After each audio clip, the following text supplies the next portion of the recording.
მოგესალმებით პირველ რიგში. მე პირდაპირ თემით დავიწყებ. ვეცდები რომ ძალიან არ გაიწელოს, მაგრამ ვფიქრობ თემა მნიშვნელოვანი და საინტერესოა. თქვენ ნახეთ, როგორ არის დასახელებული თემა ღვთისძიება და ესე იგი რა გამოდის? ეს გამოდის, რომ ღმერთს ეხება თავისთავად ცხადია. მე მინდა წინსწრებით გითხრათ, რომ ღვთისძიება არის ის უმთავრესი საქმე, რისთვისაც ადამიანი არის დაბადებული. ყველა ჩვენგანს ბავშვობაში მაინც უფიქრია. ბავშვი სუფთაა და მეტი დრო აქვს მის სულს. მიწიერი საქმებით დამძიმებული რომ არ არის, რომ რაღაც მნიშვნელოვანზე იფიქროს, ისე რომ ვერც კი აცნობიერებს და ალბათ ჩვენ დაგვისვავს ეს კითხვები საკუთარ თავთან, შეიძლება უკვე მე მოზრდილებთანაც თუ რატო გავჩდი მე, რას ნიშნავს სიცოცხლე, თუ გაგვიგია სიკვდილის მერე რა იქნება, ანუ ცხოვრების აზრისი აინტერესებს ადამიანს. და ეს იმდენად არსობრივია ადამიანისათვის, რომ ადამიანი ამის გარეშე პრინციპში ადამიანიც არ არის, იმიტომ რომ ახლა ბიოლოგიური არსება ცხოველიც არის. მოგეხსენებათ, ადამიანი იმიტომ არის ადამიანი, რომ ამ ბიოლოგიურ ჩარჩოებს ცდილობს გასცდეს, გაარღვიოს და იმის იქით გაიხედოს, რასაც ხედავს. ეს ერთის მხრივ. ანუ ეს არის ცხოვრების საზრისი და ყველა ადამიანისათვის, როგორც გონიერი და თავისუფალი არსებისათვის სავალდებულო საქმე ღვთისძიება. მეორეს მხრივ, ჩვენ ხო წარმოდგენა მაინც გვაქვს, ჩვენ ხო არა ვართ წარმართები, ჩვენ ხო არა ვართ უკაცრავად და ველურები, ჩვენ ხო უზარმაზარი კულტურის, ქრისტიანული კულტურის წარმომადგენლები ვართ. და ჩვენ წინა თაობებმა თაობიდან თაობამდე აი ესე 1000 წლეულები გამოიარა, 2000 წელი გამოიარა, შეიძლება ასე ითქვას და იმის იქით კიდე ძველი აღთქმა იყო, რომ სამყაროს ყოფიერებას, ვისაც ღმერთი სწამს, სამყაროს ყოფიერებას ერთი შემოქმედი ყავს, ის ცოცხალი და გონიერია და ტრანსცენდენტული, ანუ სამყაროს მიღმიერია.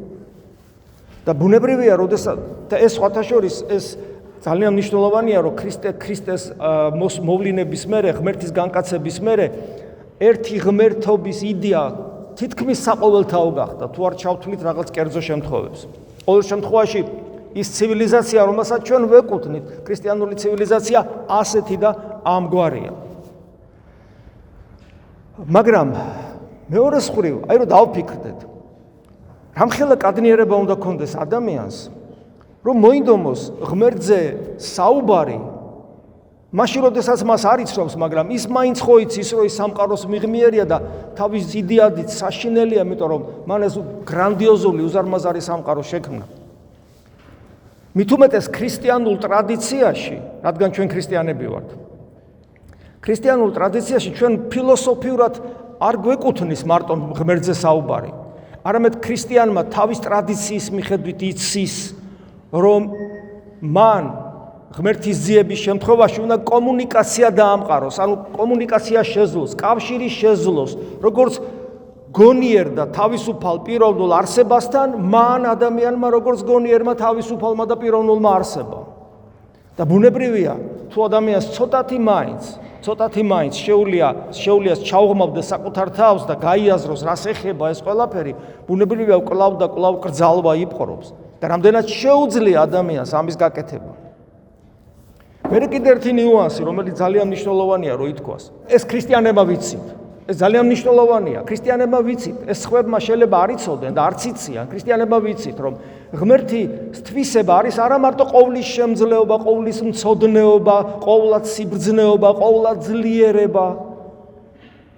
არამედ ღმერთის თვისებებია, ერთ-ერთი თვისებათაგანია უკიდურესი სიმდაბლე, ანუ თავდაბლობა უფრო ადამიანმა რო კარგად გაიგოს.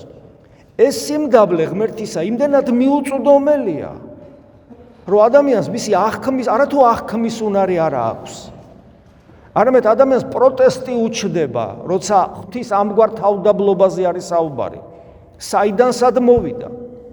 და ეს პროტესტი ნიშნავს იმას, რომ ჩვენ ბუნებაში არის რაღაც წინააღმდეგობრივი ღმერთის თვისებასთან. ჩვენ გვესმის, რომ ღმერთი ყოვლად ღონიერია, ყოვლად ძლიერია, ყოვლის მცოდნეა. ეს გასაგებია და პრინციპში ჩვენ თუ არ წარვიტყოდით, რომ ეს თვისებები ქონოდა. და კი ბატონო, რატომ ასალმინა, რომ ყოვლად ძლიერი ვიყო და ამ შემდეგ და ყველაფერი ვიცოდე სასწაულმოქმედი ვიყო, მაგრამ აი ის თვისება, რომლითაც ღმერთმა თავი გამოაჩინა ჩვენს წინაშე, უკიდურესი სიმდაბლე, ეს ადამიანებს აღიზიანებს და ამიტომაც მრავალი არის ის, ვისაც ქრისტეს შესახებ ეცნობა. მრავალია მათ შორის ისიც, ვინც ქრისტე გულში მიიღო როგორც ღმერთი, მაგრამ ქრისტიანად ვერ ჩამოყალიბდა მხოლოდ იმის გამო, რომ მისი შინაგანი არსება ეწინააღმდეგება ღმერთის ამ ერთ-ერთ უმთავრეს თვისებას. და ეს ღმერთის უმთავრეს თვისება იცით რას ნიშნავს? მთელი ყოფიერების საწყისის თვისებაა ეს და მე როგორც ყოფიერების ტრანსცენდენტული საწყისის ხატი და მსგავსი. მეც ამ თვისებას თუ არ განვავითარებ ჩემში, რომელიც ჩემში ჩანასახში არსებობს, იმიტომ რომ ისი ხატი ვარ, ჩემი ღმერთთან კომუნიკაცია ვერ შედგება და მე ღმერთს ვერ ვიპოვი.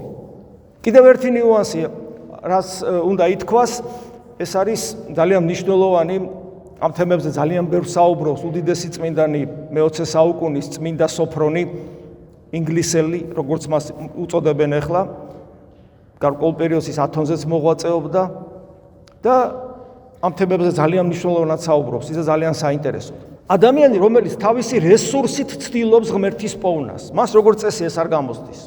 და ამის მიზეზი რამდენიმეა. და ჩვენ ვიცით ახლა რელიგიების ისტორია მეტნაკლებად ვინც იცის, იქ სადაც გამოცხადება არ მიიღეს თავად ღმერთისგან, ადამიანმა თავისი შესაძლებლობებით ვერ მოახერხა ღმერთი ეპოვა და ქმნიდა რაღაც რელიგიურ მრავალღმერთიან პანთეონებს, სადაც რა თქმა უნდა ის ვერანაირ კრიტიკას ვერ უძლებს. 2000 წლის წინ უკვე ვერ უძლებდა, მაგრამ დღესაც მით უმეტეს ვერ უძლებს. ერთ-ერთი მიზეზი არის ის, რომ ადამიანი დაცილებულია ღმერთს. რა თქმა უნდა, მე ხარ როგორც აქსიომები ქრისტიანულ დოგმატიკის პოზიციებიდან ვსაუბრობთ, რომ ეხლა ამის დრო არ არის ყველა ეს ჩაიშალოს და ჩაიხსას, მაგრამ ამ აქსიომების გარეშე შეუძლებელია ქრისტიანობაზე საუბარი, მაგრამ თითოეულ აქსიომას გარკვეული განმარტება აქვს, სადაც შეიძლება აქსიომა განიმარტოს, რომ აქსიომა ბოლომდე განმარტება აქსიომისა ვერ ხდება, ვერც მეცნიერებაში და ვერც თეოლოგიაში.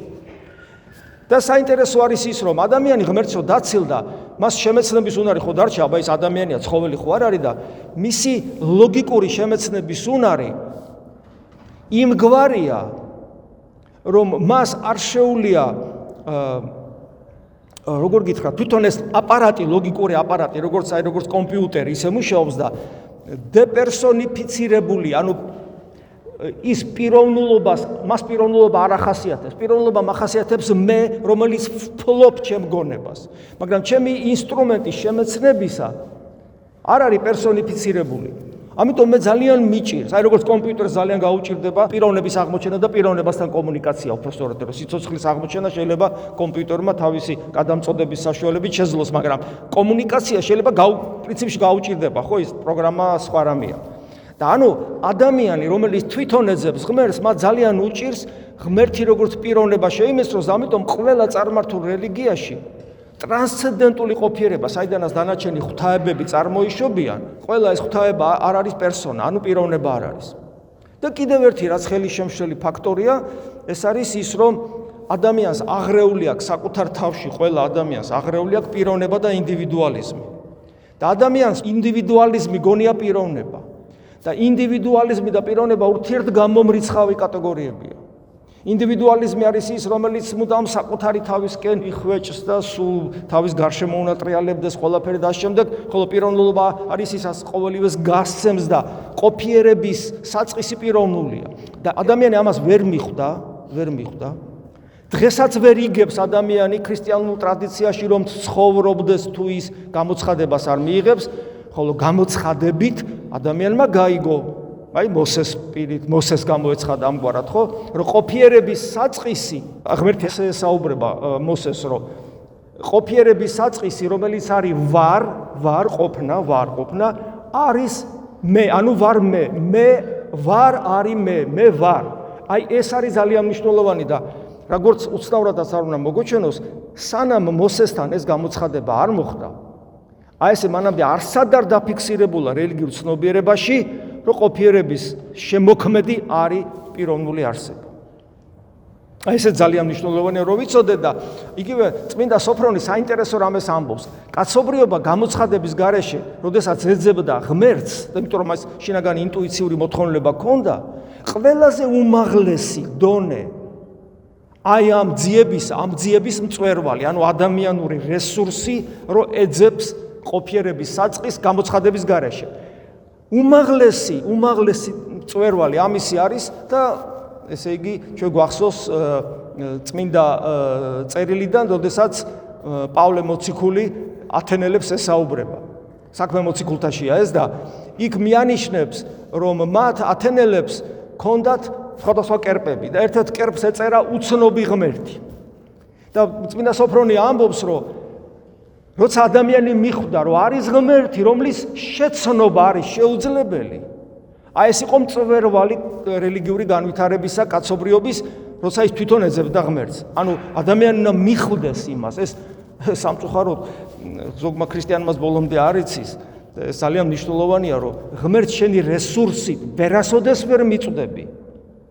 ის გპოულობს, თუ აქ ვინმე ჩვენ მორწმუნე, რომელიმე ჩვენგანი აქ მორწმუნე ზის, თუ ჩვენ შორის რომელიმე მორწმუნე ზის, იცოდეთ და ვიცოდეთ, რომ ღმერთმა ჩვენ თვითონ გვიპოვა. ჩვენ არ გვიპოვია ღმერთი, რატომღაც გვიპოვა ჩვენ და მერე უკვე ჩვენ ახლა რა ვიცი, აბა რომ ღმერთს რო გიპოვიდა, რომ შენი გული დაგიდასტურებს, რომ ღმერთი არის ცოცხალი, რომელსაც ჩვენ უყვარხარ, როგორ შეიძლება რომ მერე ის არ ეძებო.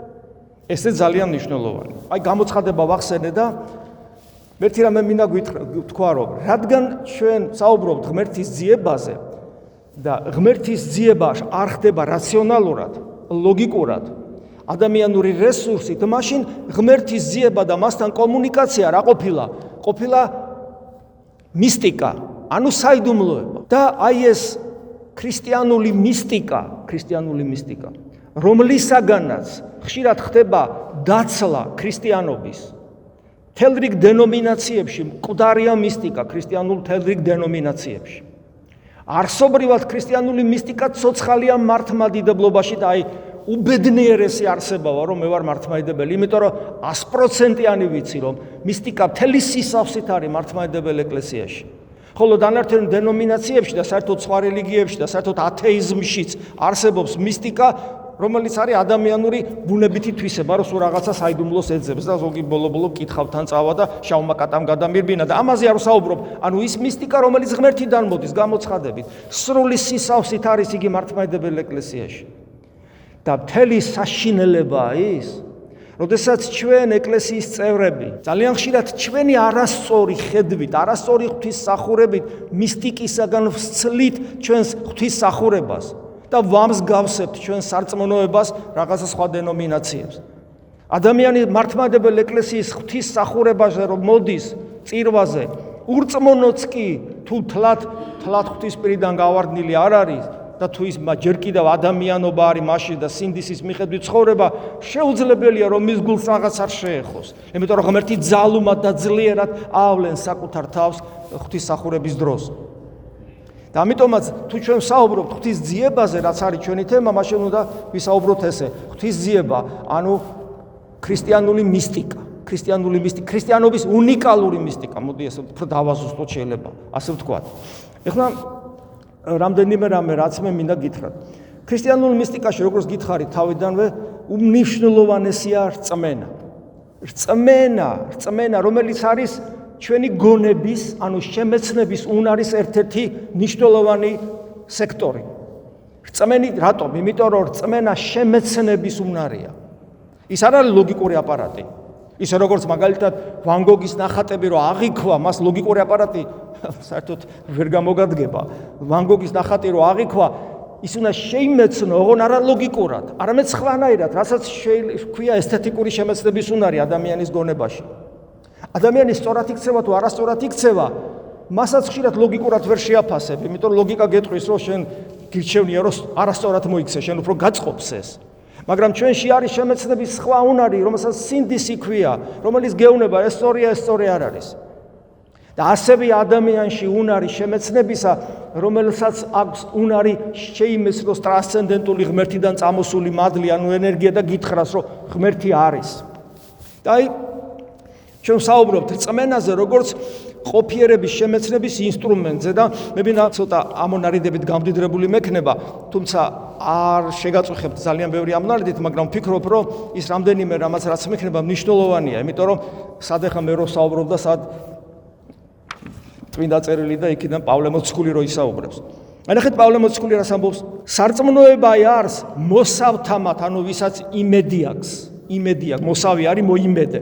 სარწმუნოება არის მოიმედეთამათ ძალა. და ნახეთ როგორ ამბობს, საქმეთა მამხილებელ არახილულთ, ანუ რაც არ ჩანს, იმას რომ მაჩვენებს. ასე არის, რწმენა არის ძალა, რომელიც მაჩვენებს იმას, რაც არ ჩანს. მე აგზელებს ისევ ებრაელთა მიმართ ეპისტოლეში. რწმენით შევიცნობთ, რომ ღვთის სიტყვით, ნახეთ, ღვთის სიტყვით შეიქმნენ საუკუნენი დრო არის. დრო შეიქმნა, ღვთის სიტყვა, ანუ ძეღმერთი, ანუ რწმენით შევიცნობთ, რომ ძეღმერთმა, ანუ ქრისტემ შექმნა დრო. ფათაშორის მეცნიერები ხო დღეს ამბობენ, რომ დრო არ არსებობდა. დიდი აფეთქება რომ მოხდა, მერე გაჩნდა დრო, სივრცეც, მატერიაც და ამას როდის წერს პავლე მოციქული, წარმოგიდგენიათ? და მანამდე კიდე ძველ აღთქმაში მოსე წერს, რომ არაფრისაგან შექმნა სამყარო. მაკაბელთა წიგნში არის გამეორება, რომ ღმერთმა არაფრისაგან შექმნა სამყარო და აქამდე არც ერთი წარმართული რელიგია არ არის აქამდე მისული. არცეც არ უთქვია ეს. ეს თქვა ბიბლიამ, პავლე მოციქული ახლა აგივეს ამბობს და აგერ მე-20 საუკუნეში 100 წლის წინ ითქვა ეს მეცნიერების მიერ ოღონდ მათემატიკურად დადასტურებული. რწმენით შევიცნობთ, რომ ღვთის სიტყვით შეიქმნენ საუკუნენი და ნახეთ, ხილული უხილავისაგან იღებს დასაბამს და ეს უხილავი ვინ არის? ნება ღვთისა, რომელიც მატე არ ჩანს, იმიტომ რომ დრო და სივრცე და მატერია არ გააჩნია. უნდა და შეიქმნა. ნახეთ რა საოცრება და ეს საიდან ვიცით? უпростоრედ დღეს იცის მეცნიერებამ ეს ფორმულებით და პავლე მოციქულმა საიდან იცის ეს? რწმენით იცის. ნახეთ, რწმენა როგორ უსწრებს მეცნიერულ შემეცნებას ბევრ შემთხვევაში. ეხლა ესეთი კითხვა დავსვათ, რომ გავიგე, რომ ღმერთი ტრანსცენდენტულია, სამყაროს შექმნა, მაგრამ მე ხო დროსა და სივრცეში ვარ და როგორ ვიპოვო ღმერთი? ეხლა მე რო თქვა, რომ აი რომელიმე კუთხეში ღმერთი მიპოვეთ.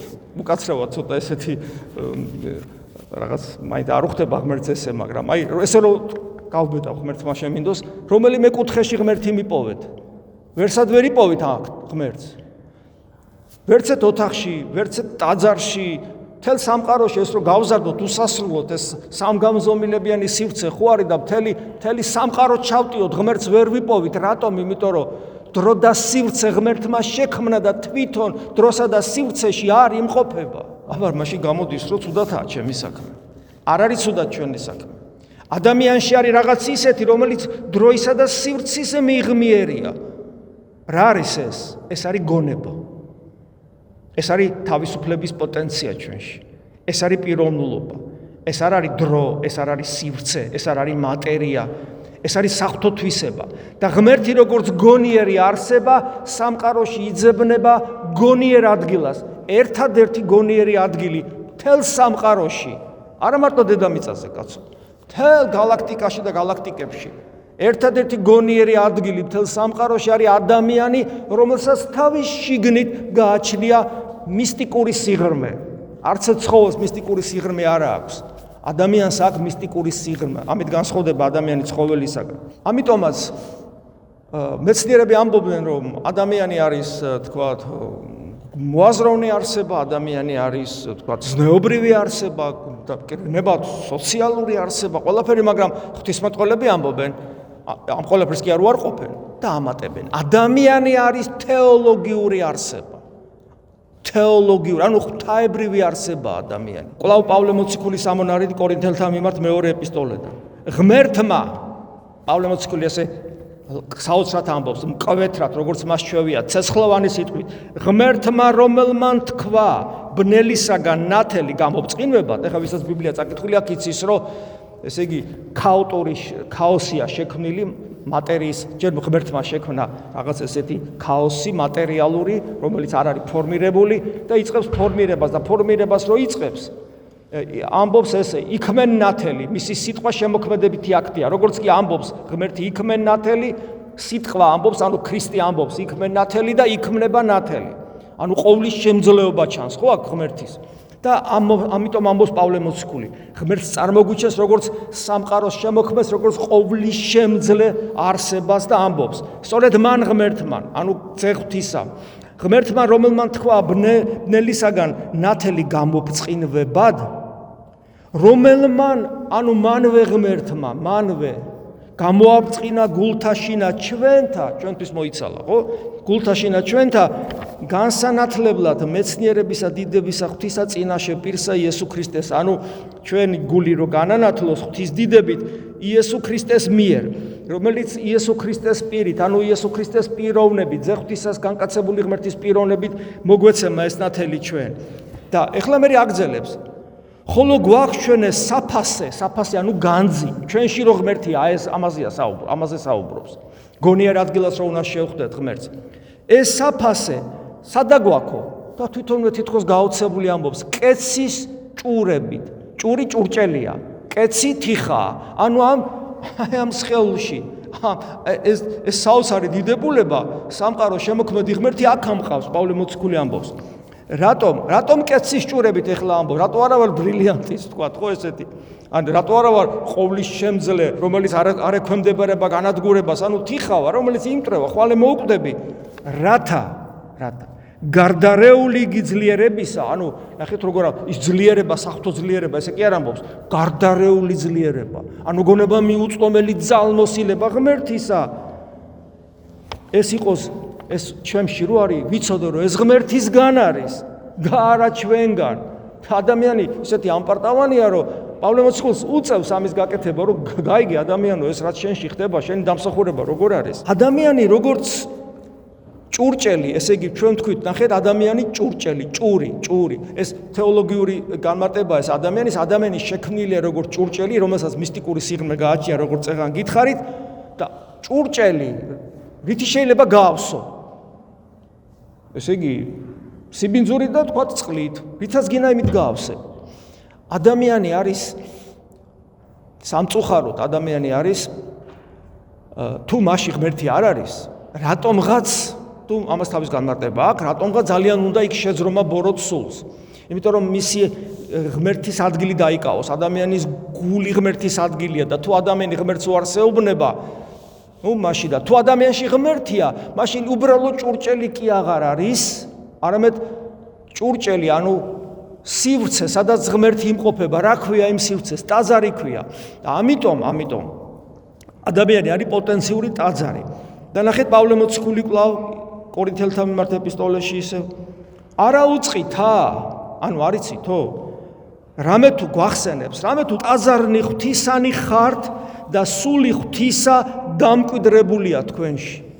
არ დაგავიწყდეთ პავლე მოციქული ვეუბნება. ეს ადამიანმა არ უნდა დაივიწყოს.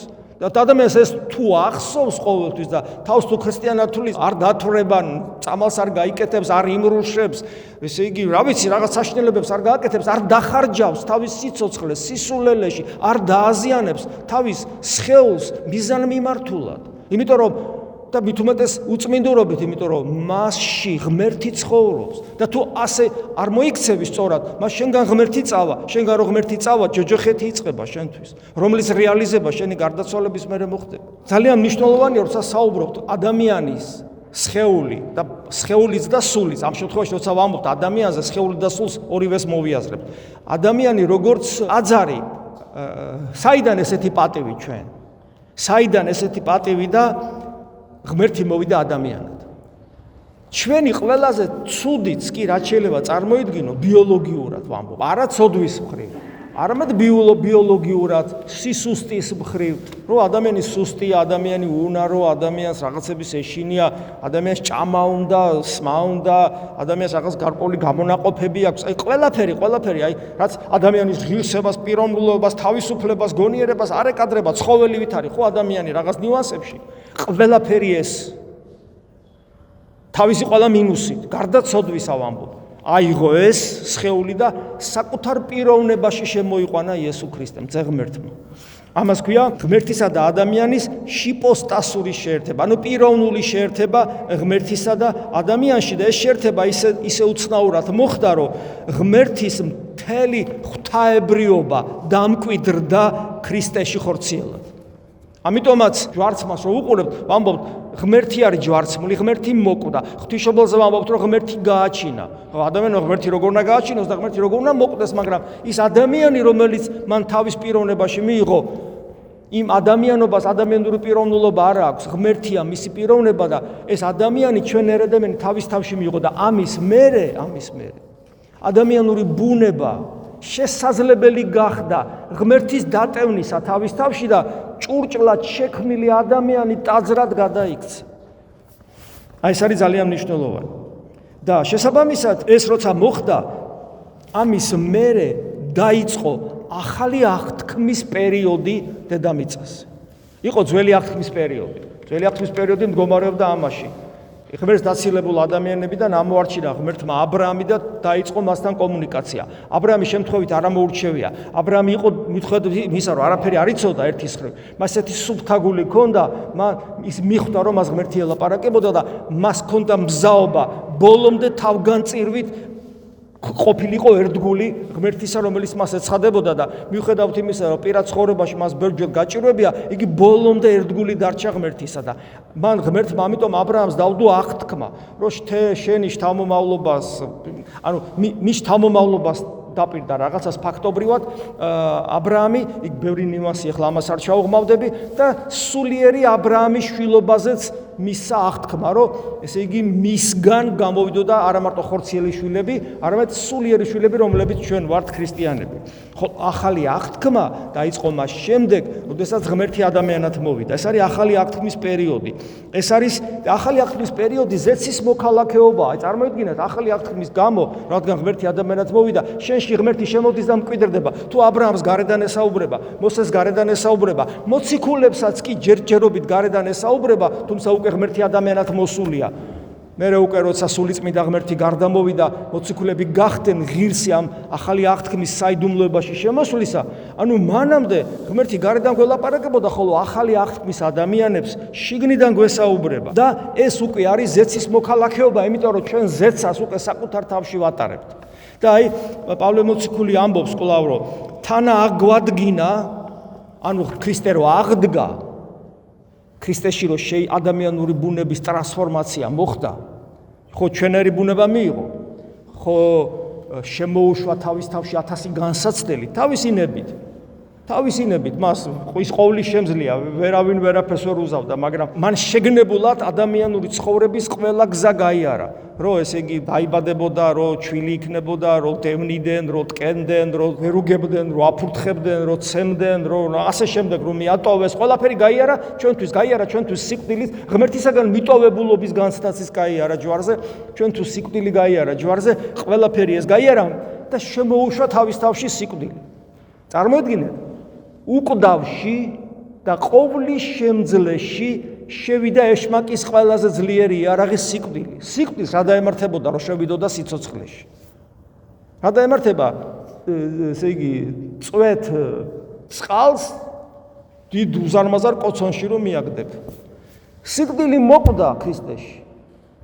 და სიკვდილი მოკვდა ქრისტეში და ეს დადასტურდა მისი აღდგომით. და ჩვენერი ბუნება მიიღო და ეს ჩვენერი ბუნება გახადა სიკვდილზე გამარჯვებული. გესმით, აი ეს მოხდა ქრისტეში და მე ეს ბუნება მომცა საზიარებლად, ზიარების არსი და მისტიკა ამაშია. და ჩვენ უერთდებით აი ამ სიკვდილზე გამარჯვებულ, განღვთობილ ქრისტეს ბუნებას. და ამიტომ ხვდებით ღვთის ტაძარი და ამიტომ კითხულობთ ესეთ რამეს პავლე მოციქული ეფესელთან მიმართ ეპისტოლეში. თანა აგვადგინა, ხო აღდგა, ჩვენც აგვადგინა მასთან ერთად და არა მარტო თანა აგვადგინა, რომ აღდგას რა მოხდა მერე. აღდგა და ამაღლდა ზეცად და დაждდა მარჯვენით ღვთისა და მამისა, ყოვლადწმინდა სამება ღმერთის წიაღში იმყოფება. და თანა დამხსნა, თანა აღმადგინა, თანა დამხსნა ზეცათა შინა ქრისტე იესოს მიერ. ანუ ჩვენ პოტენციაში ღმერთის წიაღში ვიმყოფებით. გესმით? აი ეს დიდებულება არსებობს. მერე კიდევ ერთი რამ, აი წეგან ვახსენე რომ ჩვენ ზეცაში ვიმყოფებით პოტენციაში, რომელიც თუ რეალიზდა, ეს არის ჩვენი ცხონება. ზეცაში და რა ვახსენე? მარჯვენით მამის, ანუ ყოვლადწმინდა სამების წიაღში. ჩვენ გაგვიგია სიტყვა სამოთხე, გაგვიგია სასუფეველი. ქრისტიანული გაგებით სამოთხე და სასუფეველი არის არა რაღაც საჩუქარი ღმერთისგან, რომელიც ღმერთისგან დამოუკიდებლად არსებობს. აი შენ კარგად მოიქეცი და მე შენ სასუფეველს გაჩუქებ. სასუფეველი კარგია, სამოთხეა, მარადიული ნეტარება და ბედნიერებაა. და ნახეთ რა გამოდის. ჩემთვის მიზანი ხდება სამოთხე და სასუფეველი, რომელსაც ღმერთი მჩუქნის. მაშინ ღმერთი რა გამოდის ჩემთვის? საშუალება მიზნის მისაღწევად. ანუ ჩემს რელიგიურ ცნობიერებაში ყველაზე მაღალია სამოთხე და ღმერთი უბრალოდ კაი ღონიერი ბიძაა, რომელიც მე მჩუქნის ამ სამოთხე სასუფეველს. ანუ ანგარებიანი დამოკიდებულება მაქვს, მინდა არ მინდა, დოქტრინამ თავაზობს ესე და მთელი რიგი რელიგიებია ასეთი.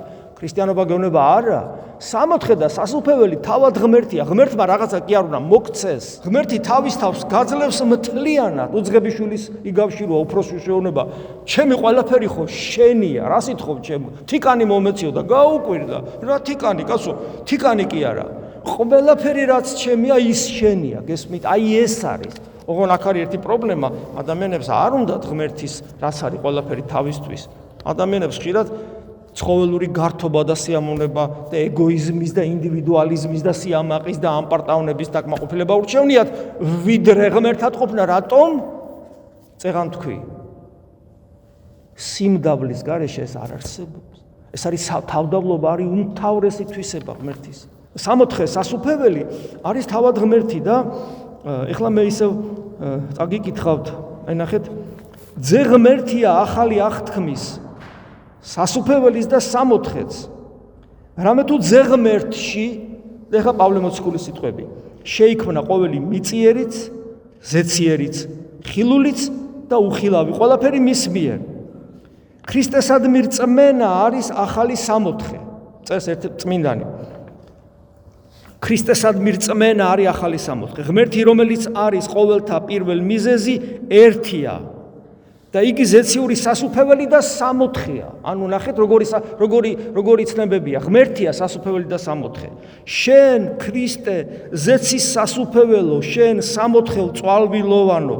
ეს არის სიტყვები წმინდა სვიმეონ ახალი ღვთისმეტყველის, ამდიდებული მამის.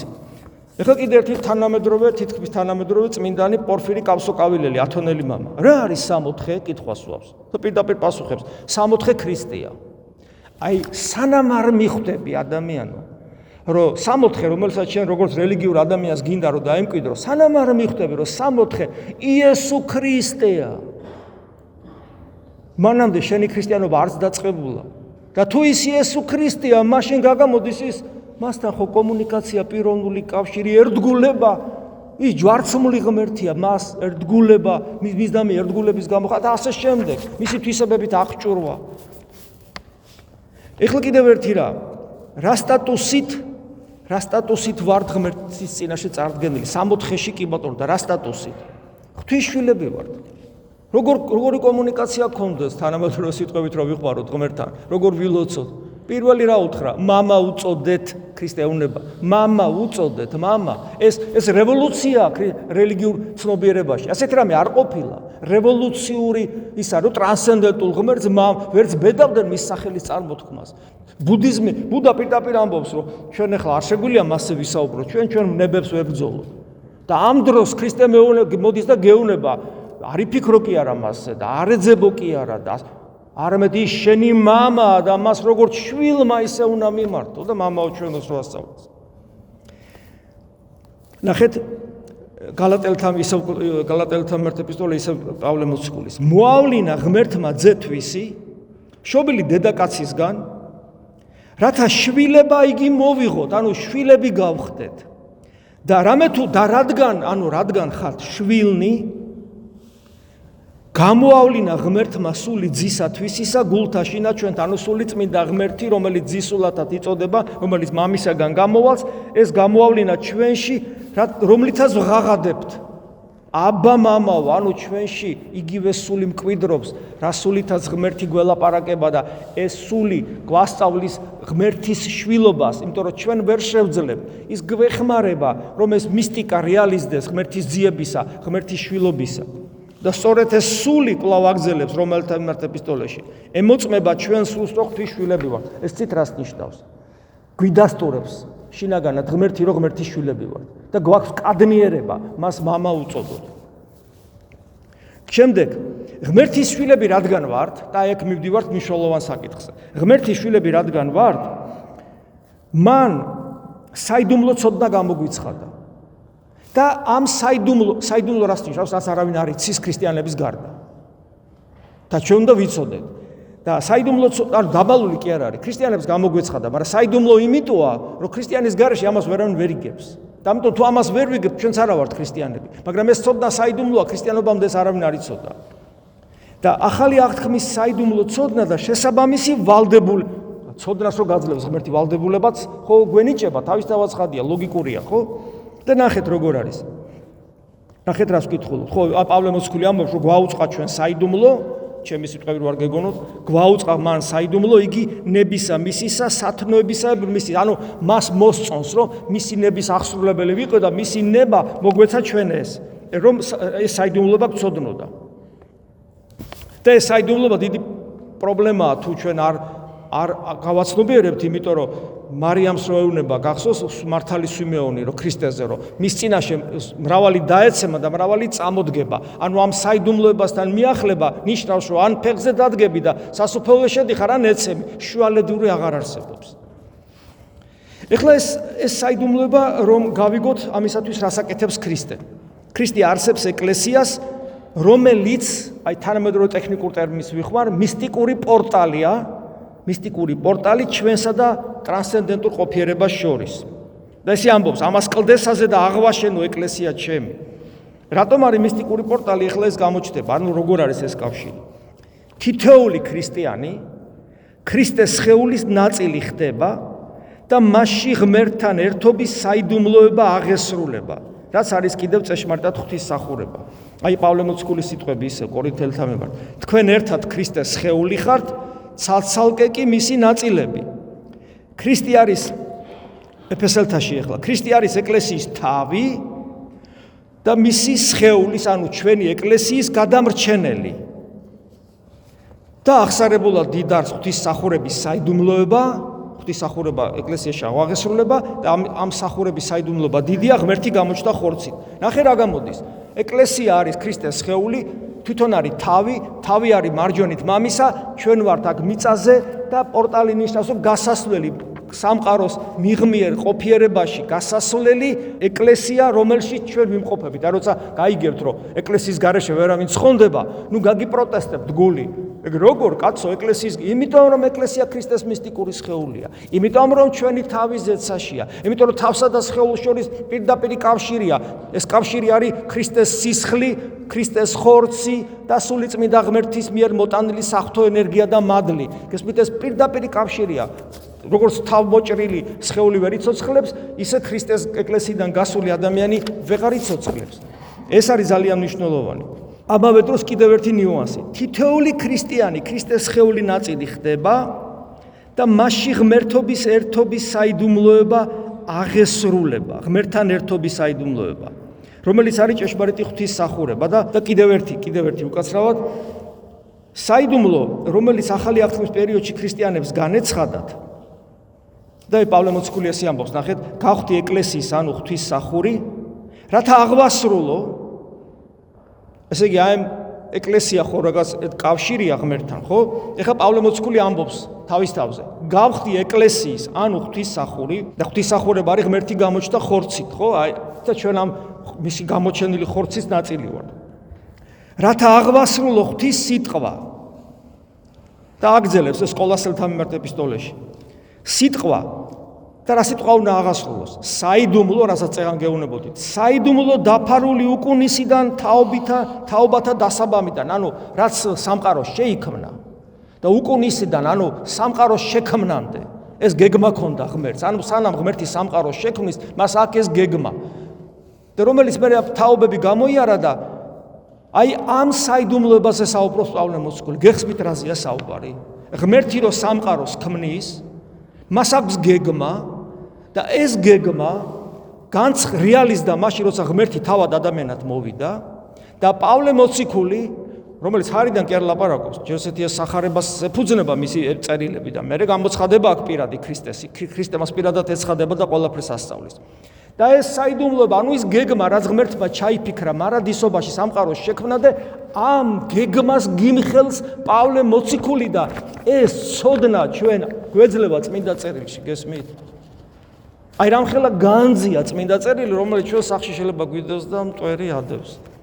და ხა რას ამბობს პავლე მოციქული? თაობი და თაობამდე გადადის, ხოლო აც ეხლა განცხადებული ეს საუკუნიდან დაფარული საიდუმლო მისი წმინდანებისთვის და მისი წმინდანები არიან ქრისტიანები, ანუ ადამიანები, რომლებიც ღვთისნების აღსრულებით ცხოვრობენ. და მათ ასეთ ადამიანებს, ანუ არა მარტო პავლეს, არამედ ჩვენც თუ ამას მივიღებთ, ღვთისნებით ეუწყათ და რა ეუწყათ? თუ რა არის სიუხვე ამ საიდუმლოს დიდების, ანუ რაღაც საოცრება ხდება და რა არის? უხვია ძალიან და რა არის ეს? და ეხლა ამბობს აი ეს გამონათებასავით არის წმინდა წერილში. აი სიბნელეში რომ უცებ გაანათებს რაღაცას. საიდუმლო რომელიც გამოითქმის როგორც და ეხლა პავლე მოციქულის სიტყვები მომყავს. ორი სიტყვაა სულ.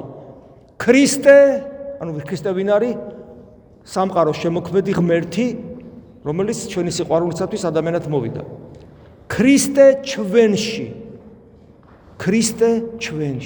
ანუ სამყაროს შემოქმედი ჩვენში. ეს არის კოლოსელთა მიმართ ეპისტოლე. ქრისტე ჩვენში ეს არის ღვთისა და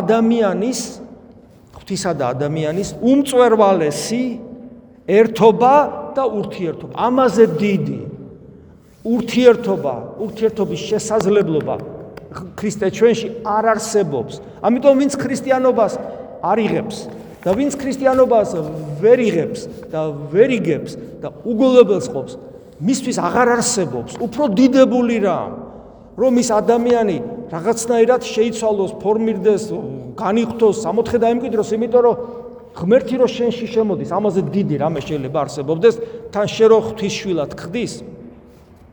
ეხლა მე მინდა აი ამ ერთგვარი ჩანახატი გავაკეთო სიტყვიერი ამასთან დაკავშირებით. ანუ ქრისტე რო ჩვენშია. ქრისტე წაგიკითხავთ უბრალოდ რომ ჩემი სიტყვებით რო არ დაგაკარგინოთ. ქრისტე ჩვენში ესა ადამიანის როგორც ყოვლადწმინდა სამება ღმერთის ტაძრად რეალიზება. სწორედ ამგვარი ყოფიერებისათვის შეიქმნა ადამიანი. დიახ, ტაძრად რეალიზება. უფალი ამბობს, რომ მე თუ გიყვარვარ და ცნებებს აღასრულებ, მამაცა და სულიწმინდა ღმერთიც, ანუ მამა, ძე და სულიწმინდა, ყოვლადწმინდა სამება ღმერთი შემოვდივართ და მარადიულად მკვიდრდებით თქვენში. გესმით რა არის? ანუ ქრისტე ჩვენში ეს არის ადამიანის ტაძრად რეალიზება. ქრისტე ჩვენში ეს არის ადამიანში როგორც გონიერ ადგილში, წეგანას გითხარით გონიერ ადგილში, მუდმივი ღვთისმსახურების მიმდინარეობა. მოუკლებლივი ლოცვი და პავლე მოციქულის სიტყვებია. ქრისტე ჩვენში ეს არის ადამიანის ღვთისშვილობისა და მადლით ღმერთობის რეალიზება. ღმერთები უნდა გავხდეთ სუყველანი, მადლით. როგორც იონე მოციქული პირდაპირ ამბობს, ჩვენ თუ ვცხონდით და გარდავიცვალეთ და ვცხონდით, ვიხილავთ ხო ქრისტეს ხო ვიხილავთ და კიდე რას ვიხილავთ? ვიხილავთ რომ როგორც ის არის, ისეთები ვართ. შესაბამისად სად ვიქნებით? სადაც ის იმყოფება, მამის ძლიერების გვერდით ზის, ჩვენს გვერდზე გვისვავს. გესმით რაზეა საუბარი? ქრისტე ჩვენში ეს არის ჩვენი მომავალი დიდებული ყოფიერების იმედი. პავლე მოციქული ესე გამოხატავს, დიდების სასოება, დიდების იმედი, გესმის ეს ჩვენი მომავალი ყოფიერების იმედია ეს. ქრისტე ჩვენში ეს არის ქრისტიანული მისიონერობის უმთავრესი თუ არა ერთადერთი გზავნილი. და პავლე მოციქული ამბობს, ამ გზავნის ჩვენ რომელსაც ქადაგებთ და შევაგონებთ ყველას. აი ნახეთ ქრისტიანობა რას ქადაგებს და შეაგონებს ყველას. ქრისტე ჩვენში ეს არის ქრისტიანული თეოლოგიის და სულიერი ცხოვრების უმთავრესი საკითხი. აი როცა თქვენი თავის იდენტიფიკაციას ახდენთ ქრისტიანობასთან, ეგ არის ქრისტიანობის მთავარი თეოლოგიური საკითხი. ქრისტე ჩვენში. აი ნახეთ პავლე მოციქული როგორ ამბობს, რათა აი ამ მთავარი საკითხით მთელი სიბრძნით დავმოძღვროთ ყოველი კაცი.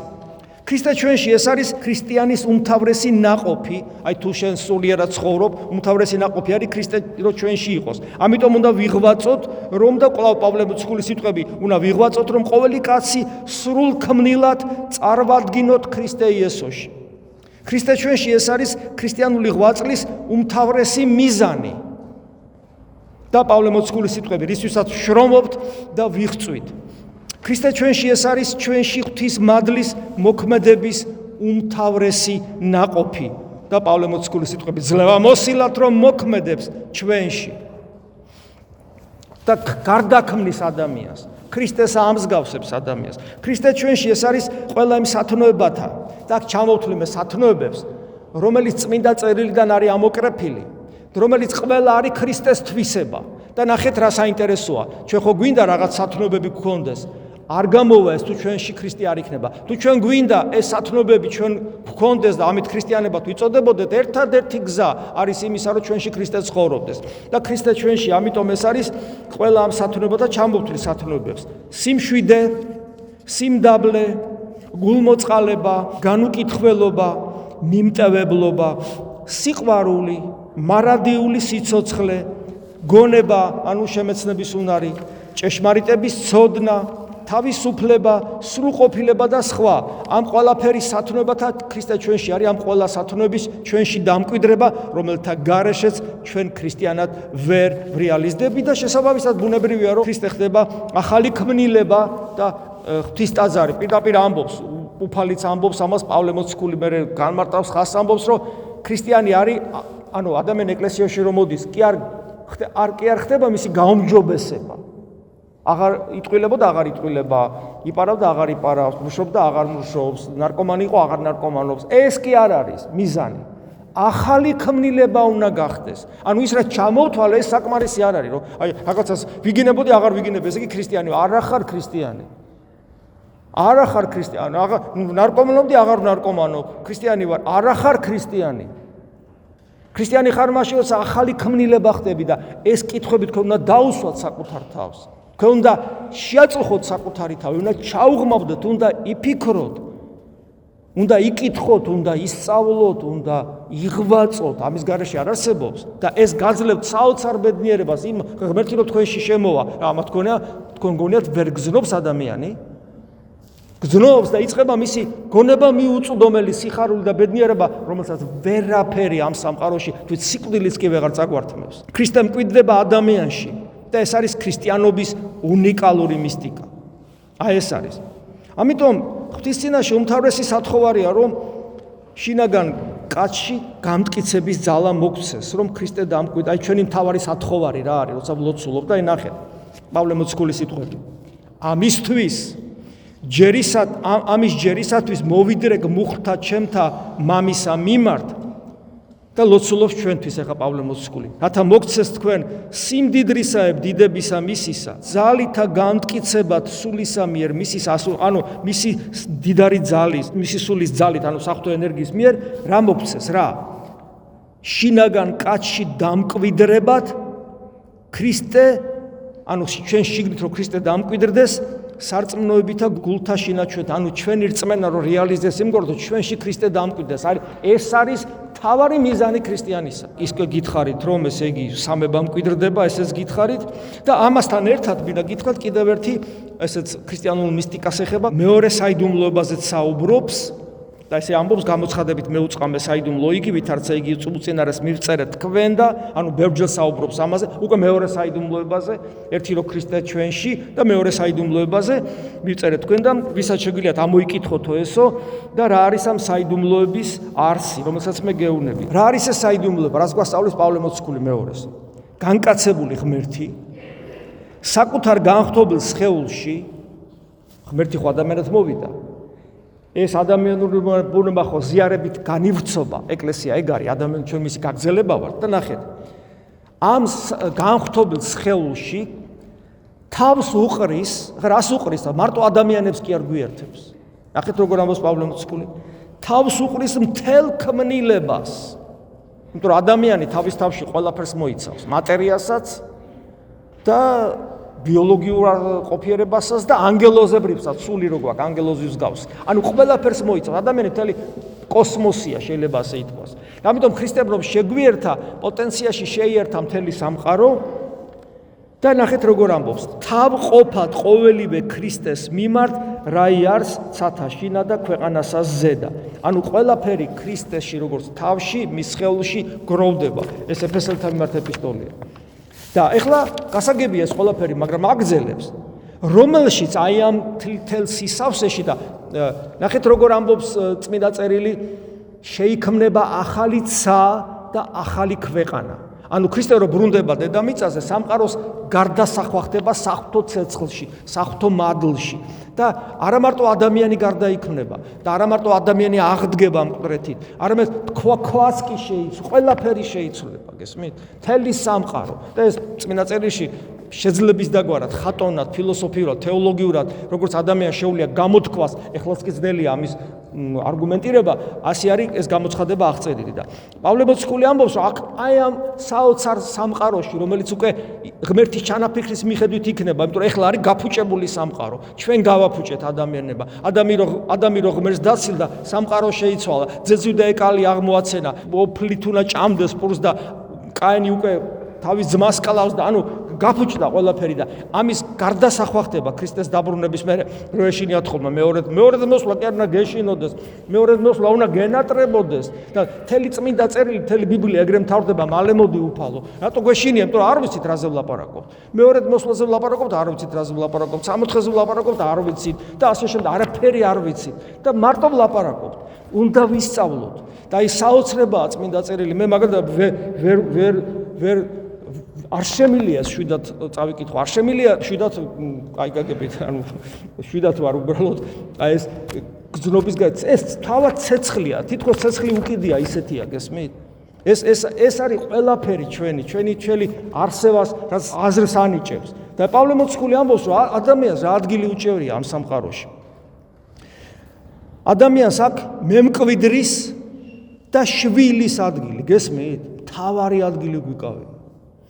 თავარი და ამბობს იგივე ეფესელთაში, აი ამ სამყაროში გავხდით მემკვიდრენი, პავლე მოციქულის მემკვიდრე ხო გესმით რაც არის?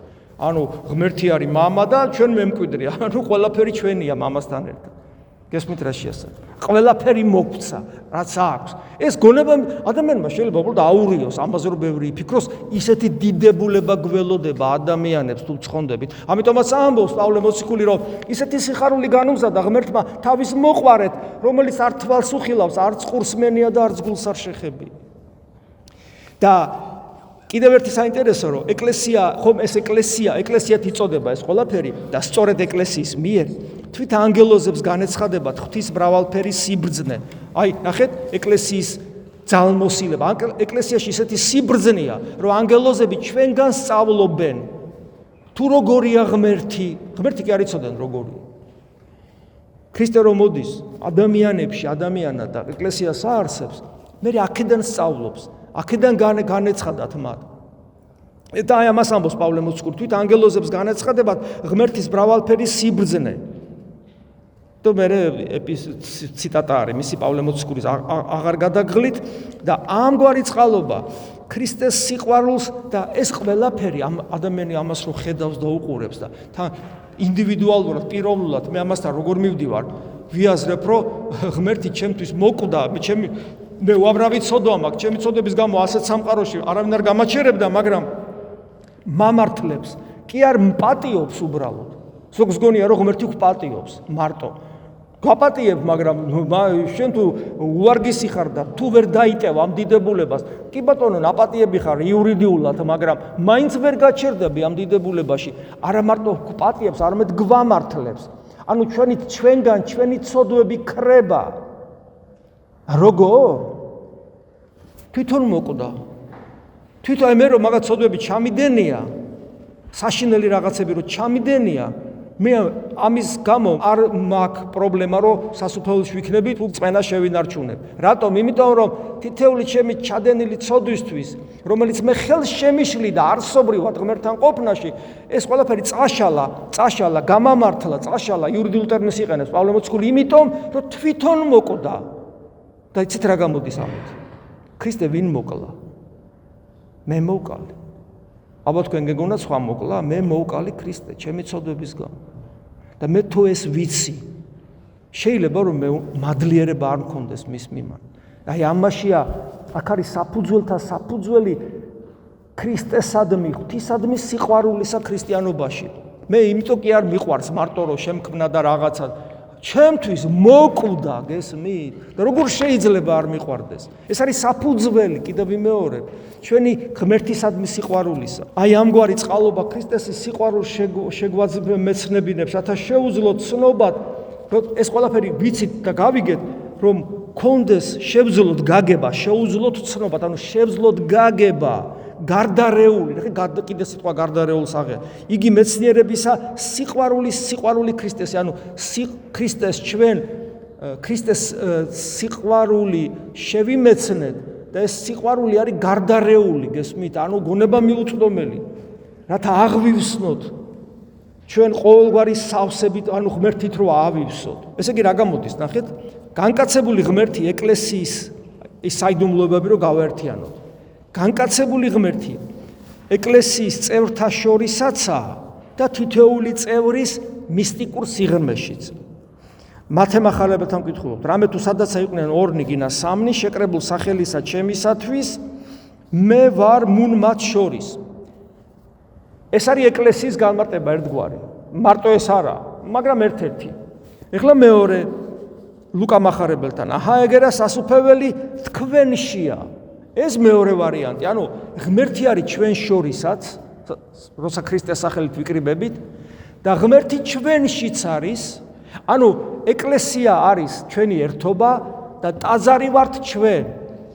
და ეს ორივე ფაქტობრივად ერთი ეკლესიის საიდუმლოებაა. ქრისტე ჩვენში, ეს პირველი საიდუმლოებაზე გელაპარაკეთ და ქრისტე ჩვენ შორის ორივე ერთი ეკლესიის საიდუმლოებაა ფაქტობრივად და ეს არის ძალიან მნიშვნელოვანი აქ ერთი ნიუანსი აუცილებლად უნდა ვიცოდეთ რომ ესე იგი ჯერ ერთი რომ ეს ორივე საიდუმლოება ჩვენში თუ არ რეალიზდა ჩვენ ქრისტიანები არ ვიქნებით და ამ საიდუმლოებით ამ ორი საიდუმლოების აღსრულების გარეშე ადამიანი ნომინალურად იქნებოდა ქრისტიანი და ეს არც კი აქვს ქრისტიანობა და ასეთებს ქრისტესთან ერთობა ვერ ექნება და არ ექნება და კიდევ ერთი ნიუანსი ამასთან დაკავშირებით რომ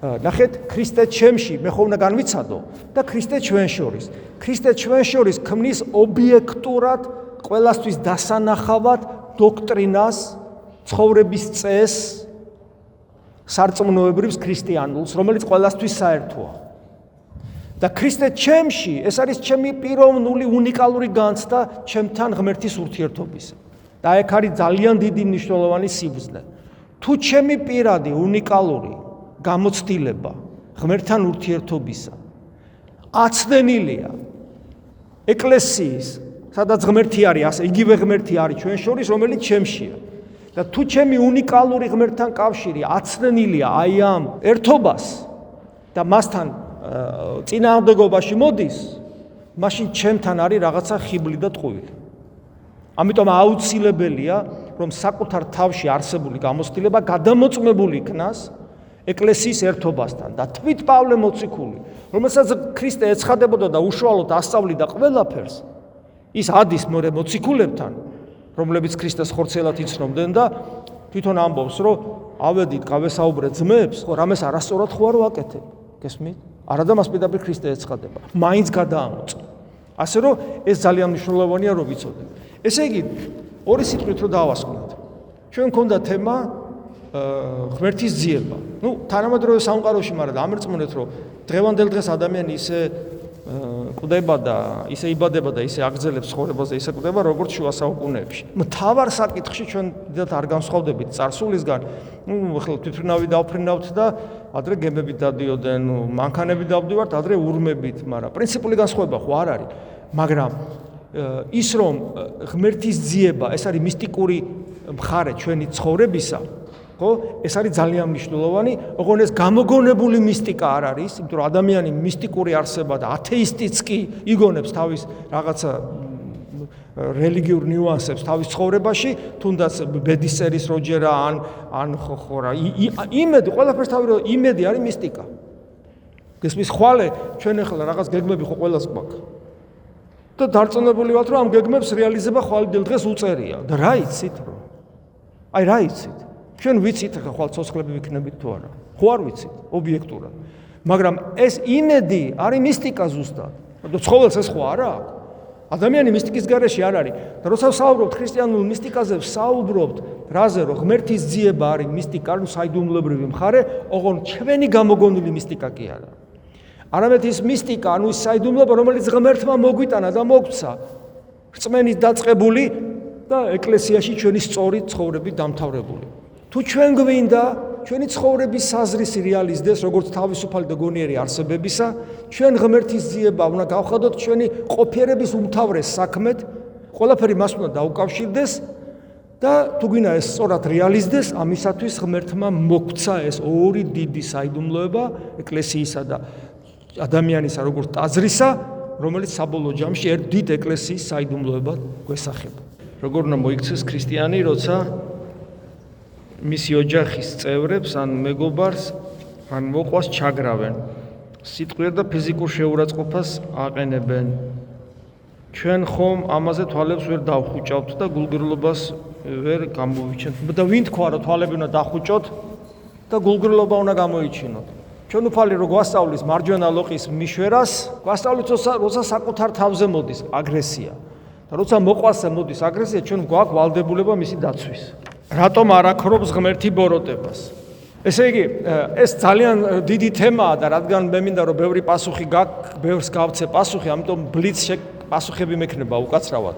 კითხვა არის ესეთი, და კიდევ ჩემი პასუხი არც ერთი პასუხი არ მოწურავს თემას. თითოეულ პასუხზე, თითოეულ კითხვაზე, რაც აქ იქნება, დამერწმუნეთ, რომ 1 საათიანი ლექციის ჩატარება შეიძლება. მაგალითად, შეიძლება ამას ჩაატარო ბოროტების არსი და რაობა და წარმოშობა და ეს ერთი ლექციის თემა, ეს ისე სუბუქად რო შევეხოთ. და აკადემია სემინარიაში შეიძლება რამდენიმე თქვათ ლექციას დაეთმოს. ესე იგი, რატომ არ აქრობს ბოროტებას ღმერთი? მე ასე უპასუხებდი, რომ ესე იგი, სხვა რო ბოროტებას ჩადის, ჩვენ გვინდა რომ ის დაისაჯოს. და თუ მე ჩავდივარ რაღაც ცოდვას, მე მინდა არ დავისაჯო. ეს ესია. ანუ მე მაქვს ჩემ თავს ვაძლევ შესაძლებლობას შემეშალოს, რაღაცა ცუდი ჩავიდინოს, ინდისის დამამძიმებელი, რაღაც ადამიანს არასწორად მოვექცე, განვიკითხო, დავჩაგრო, შეიძლება ზოგჯერ ვერც კი მივხვდე, ისე გადაუარო და მერე მივხვდე, გესმით? და ასე შემდეგ. და ამისთვის მე არ მინდა დავისაჯო. რატო არ ვისჯები, როგორ ფიქრობთ? იმიტომ არ ვისჯები, რომ ღმერთი ჩემი თავისუფლების რეალიზებას ახდენს ამ სამყაროში, რომ ბორომდე მოხდეს ჩემი ლუსტრაცია და მე თუ რაღაც მიდრეკილებები მაქვს, ცუდი ეს მიდრეკილებები გამოჩნდეს, რომ მე შევინანო. იმიტომ რომ ადამიანი უნდა ფორმირდეს და დაემსგავსოს ქრისტეს. ხოლო სხვა თუ აშავებს, მინდა რომ ის ეგრევე დაისაჯოს, გესმით? ამიტომ აქ არა ვართ ჩვენ თანმიმდევრულები. კიდე კაი რომ ღმერთი არ გვიჯის ესე რა, თორე რა დღეს ჩავარდებოდით. მე ცოცხალი არ ვიქნებოდი ნამდვილად, მინდა გითხრათ. როგორ მივხვდე, რომ ნამდვილი სიყვარული არის და არა ემოციები. ნამდვილი სიყვარულს აქ ემოციებიც ახლავს სიყვარულს, უემოციო და მკვდარი ერთ და იგივეა, ხო? ემოციები, მაგრამ ქრისტიანი რა თქმა უნდა ემოციებს მართავს, თუმცა ემოციები ახლავს, გზნობებიც ახლავს. ქალვაჟის სიყვარულზე როცა ვსაუბრობთ, მას ახლავს რომანტიზმიც, მშვენიერებაც. ამიტომ სიყვარულს ბევრი რამ ახლავს, მაგრამ არის ერთი რამ. აი მაგალითად, ბიჭს მოსწონს გოგო. ეხლა გესმით? ხო და ვეკითხებ, არა? კი. ვეკითხები, რატომ მოგწონს ეს გოგო? რატო გინდა ეს ცოლად მოიყვანო? მამო, იმიტომ რომ ეს ყველაზე კარგად მიგებს.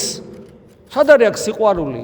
გესმის? სიყვარული არის იქ, სადაც თავგანწირვაა, სადაც შენ უგებ, სადაც შენ პატიებ, სადაც შენ იხარჯები მისთვის, სადაც შენ ტვირთულობ მის უძლურებას, სადაც ის გიყვარს არა იმიტომ რომ კეთილი თვისებები აქვს და გძულს იმიტომ რომ ცუდი თვისებები აქვს, არამედ მთლიანად გიყვარს და მასზე ზრუნავ გამოსწორებისთვისაც, მაგრამ არა მორალის კითხვით, არა თითის ქნევით, არამედ სიყვარულით, სიმდაბლით, მორჩილებით, მზრუნველობით, ლოცვით, თავგანწირვით.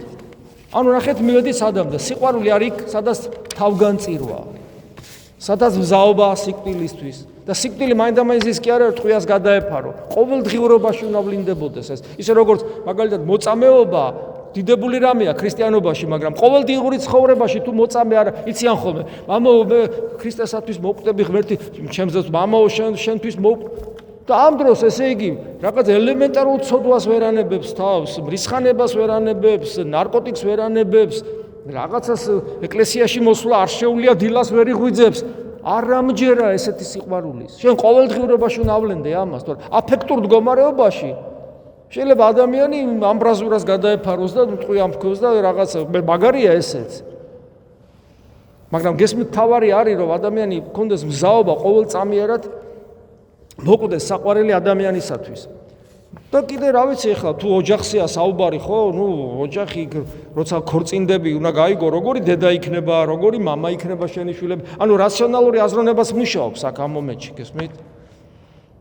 ბევრი რაღაც ნიუანსია, მაგრამ ემოციებიც საჭიროა, ხა ემოციების გარეშე როგორ იქნება აბა. მაგრამ ემოციები მოუთოკავი ემოციები მრისხანებაში გადადის. ეგოიზმი ყველაზე მეტად ანადგურებს სიყვარულს, იმიტომ რომ ეგოიზმი არის თვისება, როცა შენს გარშემოთ უნდა იტრიალოს ყველაფერი. ეგოისტი არის სამყაროს ცენტრი, ყველაფერი მის გარშემო ტრიალებს.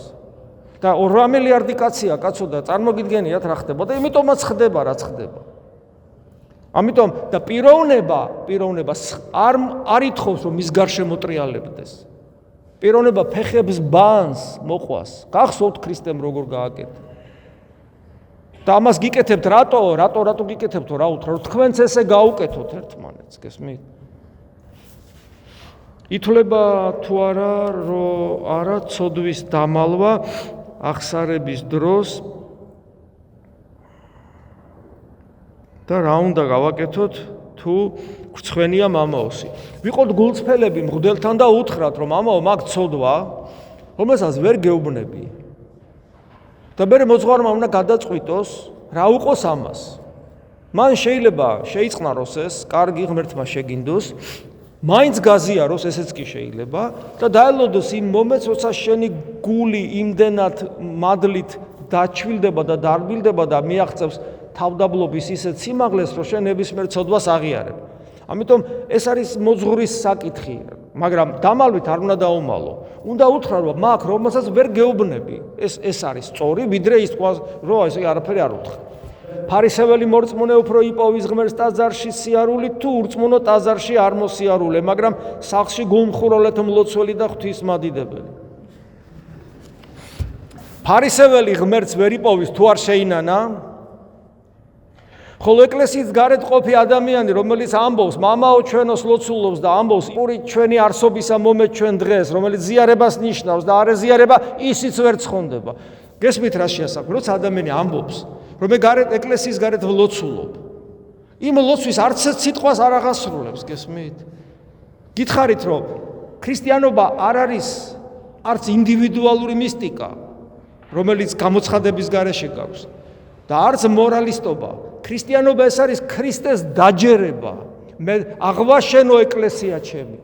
ქრისტეს დაარსებულია ეკლესია, ვინც არ შეჭამს ჩემს ხორცსა და სისხლს. მე მასში არ შევდივარ და მასში არ დაიწყება მარადიული სიცოცხლე. გესმით? პავლე მოციქული ამბობს, ჩვენ ვიკრიბებით ეკლესიად ვიკრიბებით, რომ ქრისტეს სხეულის ნაწილები გავხდეთ და რას ლოცულობ ადამიანო, თუ შენ ამას არ ასრულებ. გესმით? რა შეასაკ? ამიტომ ეს არის საკუთარი თავის მოტყვილების შესაძლებლობა. ეს მაკი გვატყვილებს ამ დროს. ისე როგორც ფარისეველს ატყვილებს. ფარისეველი ამ ყველაფერს გარეგნულად ასრულებს და თავის მიმართ არ აქვს კონტროლი, რომ რამდენად გავს ქრისტეში, რამდენად ემსგავსება ქრისტეს თავდაბლობაში, რამდენად ფაქიზია ადამიანებთან ურთიერთობაში. ფარისეველი ადამიანებთან ურთიერთობაში, ფარისეველი იშიფრება არა ღმერთთან ურთიერთობაში. არა. აი, სახარებაშიც არის ეს, ღმერთთან მაგრად ლოცულობს. ღმერთთან ლოი, მადლობა ღმერთო, რომ ამისათვის მოყვასთან ურთიერთობაში იშიფრება ფარისეველი. იმიტომ რომ რატო? მოყვას ზემოდან უყურებს, აგრესიულად ექცევა, განიკითხავს. არაფერთ არ აგდებს, ხოლო გარეთგობი ადამიანი ღმერთთან ურთიერთობაში აშავებს და ორივე სულ ერთია სადაშავებ. იმიტომ რომ ღმერთმა ორი მცნება მოგცა, ღვთისა და ადამიანის სიყვარული და ეს ორივე თუ არ შესრულდა არ შეიძლება გიყვარდეს ღმერთი და არ გიყვარდეს ადამიანი, არ შეიძლება გიყვარდეს ადამიანი და არ გიყვარდეს ღმერთი, იმიტომ რომ პედისტალზე, კვარცხლბეკზე მარტო ღმერთი არ დგას, არც მარტო ადამიანი, როგორც ჰუმანისტები აკეთებენ და ლიბერალები. არამედ კვარცხლბერგზე დგავს იესო ქრისტე, რომელიც არის ღმერთისა და ადამიანის ერთდროულად. და შეიძლება ასე ვთქვათ, ფარისეველი არის მარტო ღმერთი უნდა და გარეთ ყოფი ადამიანს კიდე მარტო ადამიანი უნდა, ისიც რა ვიცი, როგორ უნდა, მე არ როგორ მოახერხებს ღმერთის გარეშე ადამიანის სიყვარულს. იმისათვის რომ ადამიანს ვაპატიო, უნდა ველოდებოდე მისგან შენდობის თხოვნას? არა. ადამიანს უნდა უპირობოდ აპატიო. ხოლო თუ შენდობას გთხოვს, უკვე უნდა შეურიგდე. განსხვავება შეიძლება აპატიო, მაგრამ არ იყო შერიგებული. და შეიძლება კი არა, ნახეთ, არ აპატიო, ამის უფლება არ აქვს. უნდა ვაპატიოთ ყველას. გულში და მისთვის ვილოცოთ კიდევაც. მაგრამ თუ შენდობას ითხოვს, მერე შეურიგდე. მაგრამ კიდე ერთი ნიუანსი, შეურიგდე არ ნიშნავს ვიმეგობრო. იმიტომ რომ მეგობრობა კიდე სხვა რანგია. შეურიგდე, გამარჯობა, გაგიმარჯოს, გაუღიმო, მაგრამ მეგობრობა შეიძლება არა. მაგრამ შეურიგდე კი, მაგრამ თუ ითხოვს შენდობას.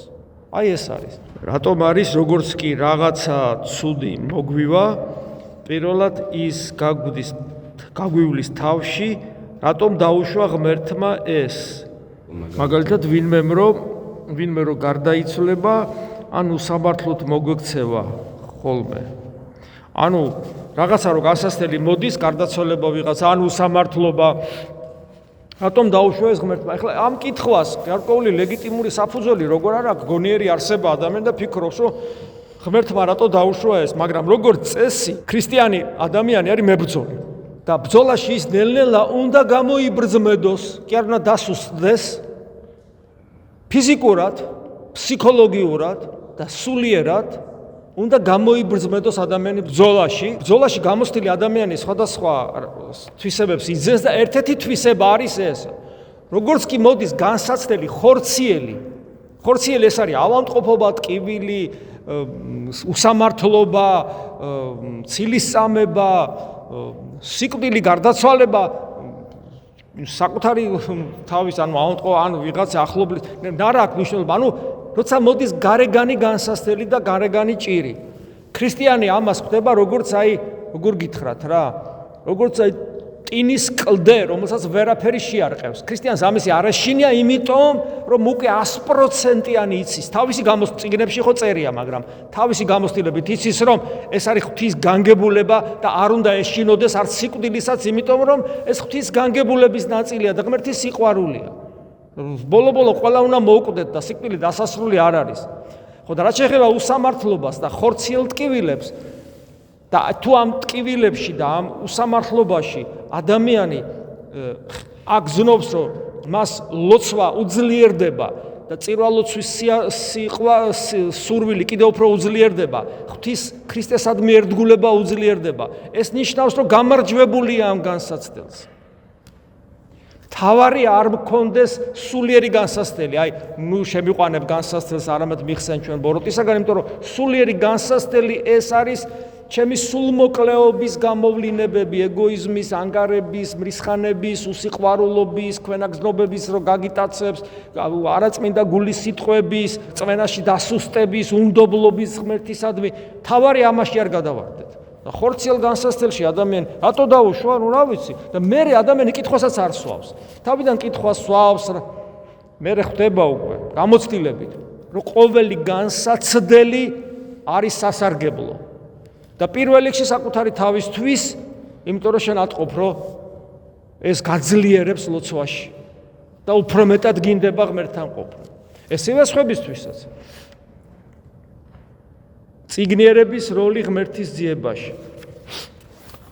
ესე იგი, მისტიკაზე გელაპარაკეთ ზოგადად, ხო, ეს იყო მნიშვნელოვანი და მთავარი საკითხი, რომ რაღაც ძალიან მიწაზე არ ვიღողოთ რელიგიურ ცხოვრებაში და ჩვენი ნიშნული აწეული იყოს უსასრულოდ. უნდა ვიცოდეთ, სად უნდა ავიდეთ.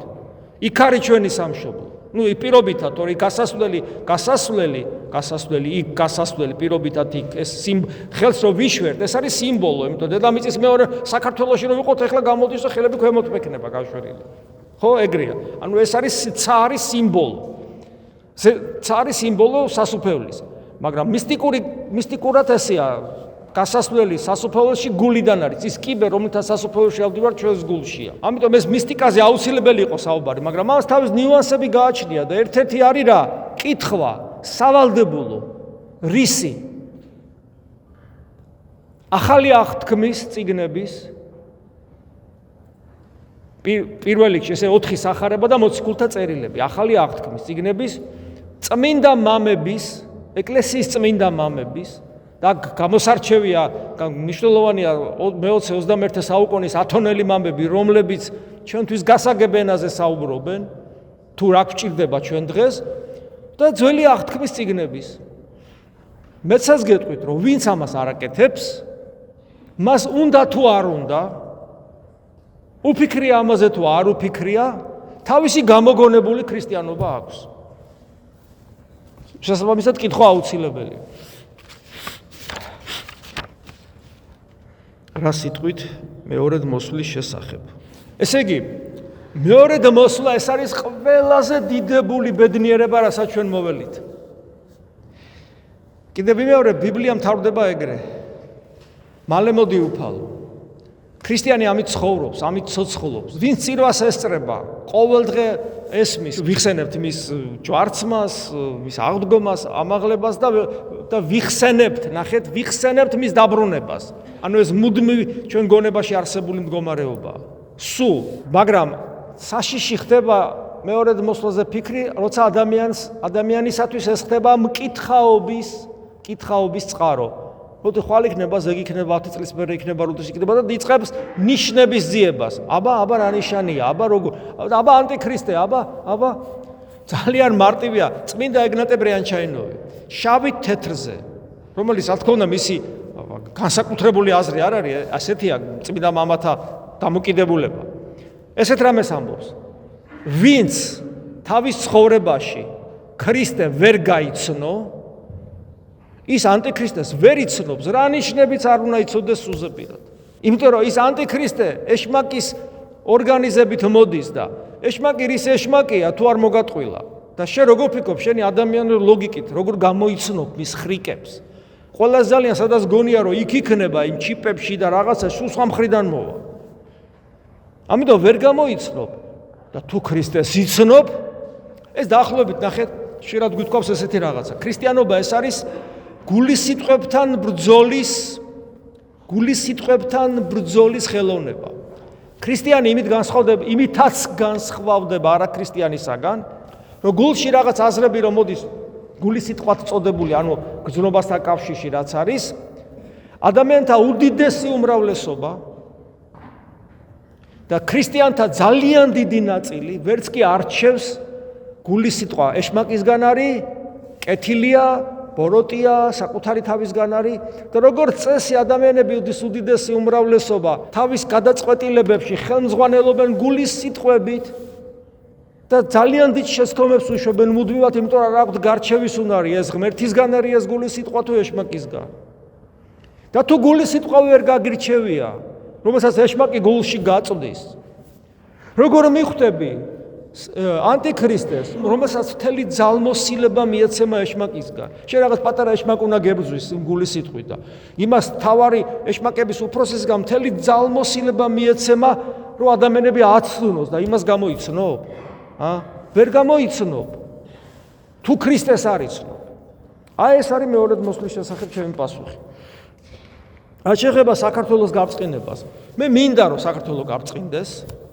მე არ შემიძლია უარყო საქართველოს გაბრწყინების იდეა, იმიტომ რომ იგი ჩვენს ერთ-ერთ საღვთო წიგნში წერია, საქართველოს 60 ქვია ესე, სადაც ჩვენს საეკლესიო ლიტერატურაში წერია, რომელიც მიღებულია ეკლესიაში ჩვენთან. მე არ შემიძლია ეს იდეა უარყო, იმიტომ რომ ჩემი კათოლიკოს პატრიარქი, ჩვენი ყველა სულიერი მამა, რომელიც ცდილობ რომ ძალიან მიყვარდეს, მისი ხელდასხმული ვარ, მას ხშირად უთქვია ამის შესახებ.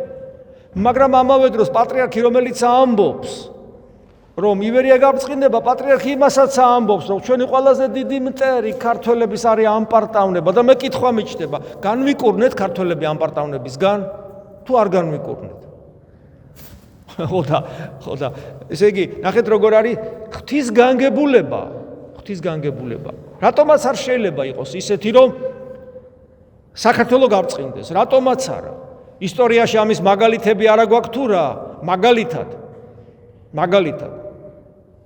ჩვენი მეზობელი ქვეყნები იყვნენ ქრისტიანული. დღეს მარტო საქართველო დარჩა ასეთად. და რატომ? იმიტომ ვერ გაუძლეს საუკუნებრივ ბრძოლას და შემოტევას, როცა იყო არჩევანი, ან სიკვდილი და ან ქრისტე და კვდებოდნენ და ქრისტეს ირჩევდნენ. მთელი რიგი ხალხები ერთხელ შემოსვლით დააკარგინეს, ცდილობდნენ კავკასიაში ქრისტიანები იყვნენ და ერთხელ ილაშქრეს, ერთხელ და დაკარგეს ქრისტიანობა.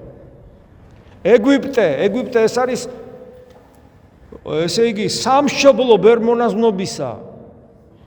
გესმით, დღეს არ არის ეგვიპტეში ქრისტიანობა, თითქმის აღარ არის. და საქართველოში შევინარჩუნეთ, ხო მაგარია. მაგრამ ეთყობა ქართველები რაღაცნაირი სხვანაირები იყვნენ მაშინ და ახლა თუ ვართ ესეთები. აი წეღანას ვამბობდი საუბარში, აქ არაო. სამშობლოს სიყვარული, რა არის სამშობლოს სიყვარული? ჭირდება თუ არა? აი, როცა ვამბობთ იბერია გავწყინდება, აქ ხო საუბარი რაზეა? რა პოლიტიკურ ძლიერებაზეა საუბარი? ვიღაცა შეიძლება პოლიტიკური ძლიერება გონია და არა, თუმცა ცუდი კი არ არის, მაგრამ ამაზე არ არის საუბარი. აქ არის ქრისტესადმი ერთგულებაზე. ადამიანი პოლიტიკური ძლიერებით რო ბრწყინავდეს, რამდენი სახელმწიფოა დიდი და უნდა იბწყინონ მაშინ. გაბრწყინება აქ ეხება სულიერ ბრწყინვალებას, ხო სწორია. მე ვარ ნათელი სოფლისა და ისე ბრწყინავდეს ნათელი თქვენი წინაშე კაცთა, რომ იხილონ რა ადამიანება ეს ნათელი და ღმერთი ადიდონ, ანუ გესმით რა ბრწყინვალებაზეა საუბარი. ჩვენში ნათელი ქრისტეს ნათელი უნდა გაბრწყინდეს. როგორც გრიგოლ ხანძთელში ბრწყინავდა. მაგრამ ამისათვის ხო დამოკიდებულება სწორია საჭირო. და დღეს მაგალითად ხო ბევრჯერ გამიგია, ახლა მით უმეტეს ემიგრაციაში ვარ და თქვენთვის ნაცნობი ექნება ეს თემა. ადამიანი ამბობს, რომ კი სამშობლოში დაბრუნება მინდა, როგორ არ მინდა, მაგრამ აი დალაგდით რა ცოტა და ჩამოვა. გესინება.